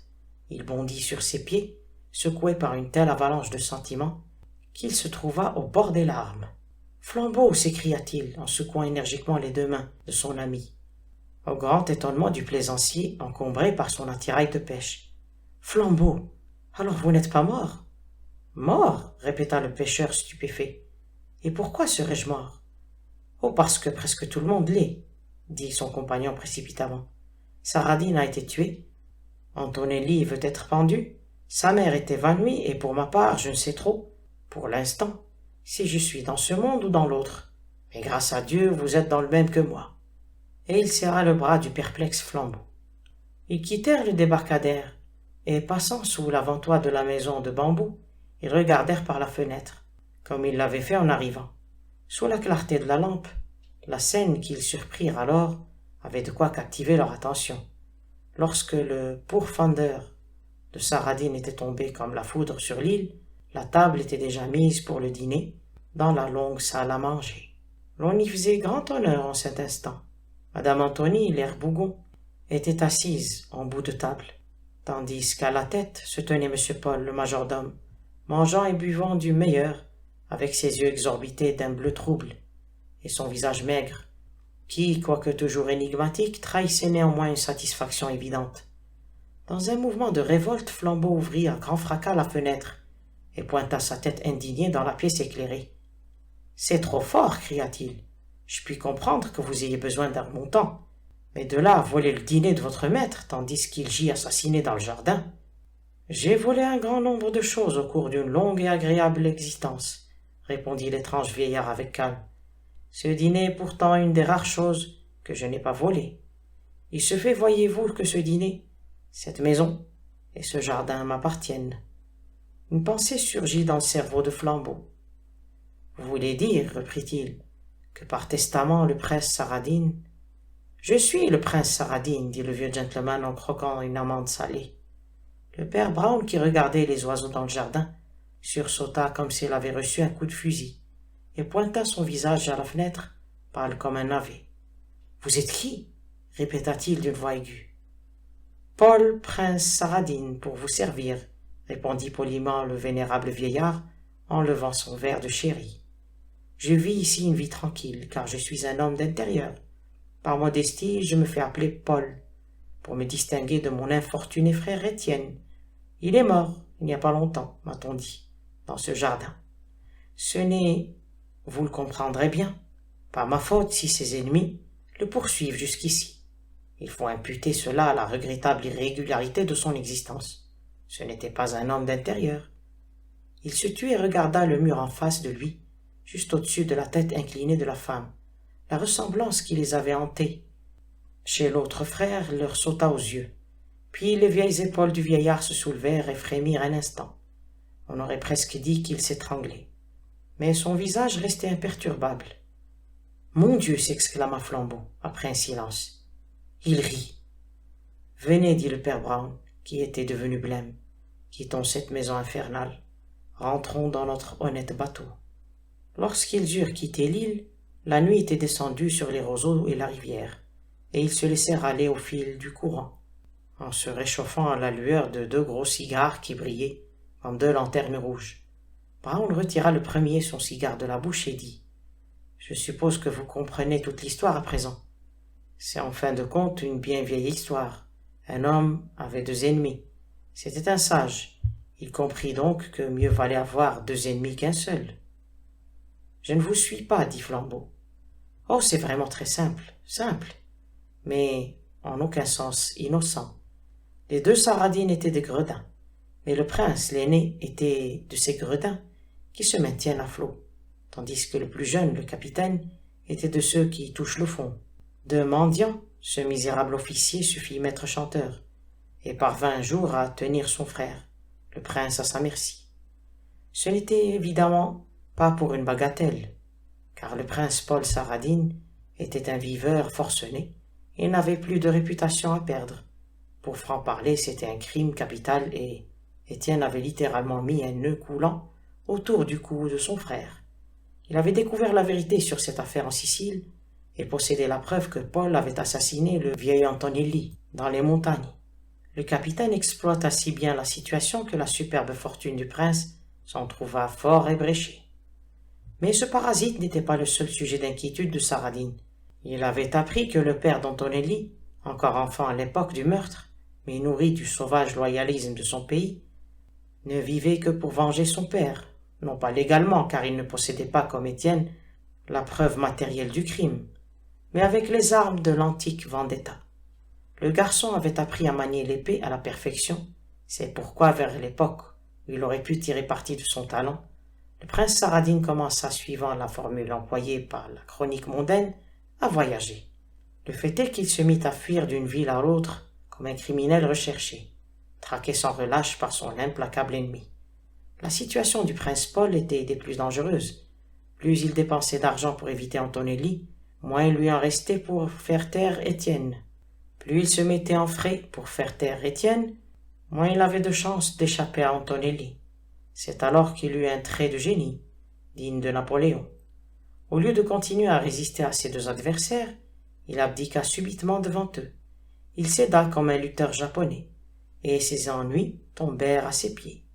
Il renonça à son voyage autour du monde, fit parvenir son adresse au jeune Antonelli, et satisfit toutes les exigences de son frère. Il envoya à Étienne l'argent qu'il lui fallait pour bien se vêtir et voyager confortablement, ainsi qu'une lettre dans laquelle il lui disait à peu près ce qui suit. « Je t'envoie tout l'argent qui me reste. Tu m'as ruiné. J'ai encore une petite maison dans le Norfolk avec des domestiques et une cave. Si tu exiges davantage, c'est tout ce que je puis te donner. Viens en prendre possession si tu le désires, et je vivrai tranquillement à côté de toi, en qualité d'ami, d'intendant ou de tout ce qui te plaira. » Il savait que le Sicilien ne connaissait pas les frères Saradin, sauf peut-être par des photographies. Il savait aussi qu'ils se ressemblaient avec leurs deux barbiches grises. Il rasa la sienne, puis il attendit les événements. Le stratagème réussit. L'infortuné capitaine, vêtu de ses nouveaux habits, entra triomphalement dans la maison en qualité de prince et tomba sur l'épée du Sicilien. Il y eut qu'un accroc, et il fit honneur à la nature humaine. De mauvais esprits tels que Saradin commettent souvent d'irréparables fautes parce qu'ils n'escomptent jamais la possibilité d'une noble action. Le prince était convaincu que le coup porté par l'Italien, lorsqu'il frapperait son ennemi, serait ténébreux, brutal et anonyme, comme le crime qu'il devait venger. Sa victime serait poignardée la nuit ou fusillée derrière une haie, et elle expirerait avant d'avoir pu parler. Aussi eut-il un mauvais moment à passer lorsque le chevaleresque Antonelli proposa à son ennemi un duel en règle, avec toutes les explications qui pouvaient s'ensuivre. C'est à ce moment que je le vis quitter l'île sur son bateau, le regard égaré. Il fuyait tête nue, dans la crainte qu'Antonelli ne s'aperçût de sa maîtrise. Mais malgré son angoisse, il conservait espoir. Il connaissait le caractère de l'aventurier et celui du fanatique. Il était plus que probable qu'Étienne l'aventurier se tairait pour le plaisir de jouer son rôle jusqu'au bout, et pour pouvoir conserver la confortable retraite qu'il venait d'acquérir. Sûr de sa bonne étoile et de son talent d'escrimeur, il était certain qu'Antonelli, le fanatique, se tairait et se laisserait pendre plutôt que de divulguer ses secrets de famille. Paul erra sur la rivière jusqu'à ce qu'il eût assisté à l'issue du combat. Alors, mais alors seulement, il donna l'alarme, ramena la police, vit ses deux ennemis vaincus disparaître à jamais de l'île, et s'assit en souriant devant son dîner. En riant que Dieu nous garde, dit Flambeau avec un grand frisson. Serait-ce Satan qui lui a inspiré une telle machination? C'est vous, répondit le prêtre. Que Dieu m'en préserve, s'exclama Flambeau. Moi? Que voulez-vous dire? Le prêtre tira une carte de visite de sa poche, et il l'éclaira à la faible lueur de son cigare. Elle portait quelques mots écrits à l'encre verte. Avez-vous oublié l'invitation qu'il vous a envoyée? Demanda-t-il. Et ses félicitations pour vos exploits? Votre dernier truc, disait-il, par lequel vous avez réussi à faire arrêter un détective par un de ses collègues. Il a copié votre truc, pris entre deux ennemis, et s'est éclipsé prestement, et leur collision fut mortelle. Flambeau arracha la carte des mains du prêtre et la déchira sauvagement en morceaux. Noyons ce vieux squelette, dit-il en jetant les bouts de carton dans le courant sombre et rapide. Je crains seulement qu'il n'empoisonne les poissons. La carte blanche et l'encre verte disparurent dans les flots sombres. Une pâle lumière vibrante éclaira le ciel, comme pour suggérer l'aube, et derrière les hautes herbes, la lune se voila. Ils se laissèrent glisser au fil de l'eau, sans parler. « Père, dit soudain Flambeau, avons-nous rêvé ?» Le prêtre secoua la tête, mais il garda le silence. Le parfum de l'aubépine et des vergers leur parvint dans l'obscurité. le vent se leva. L'instant d'après, leur petit bateau dansait sur l'eau, voile gonflée, et ils voguaient en aval, vers des contrées plus heureuses, et des demeures d'hommes innocents. Fin.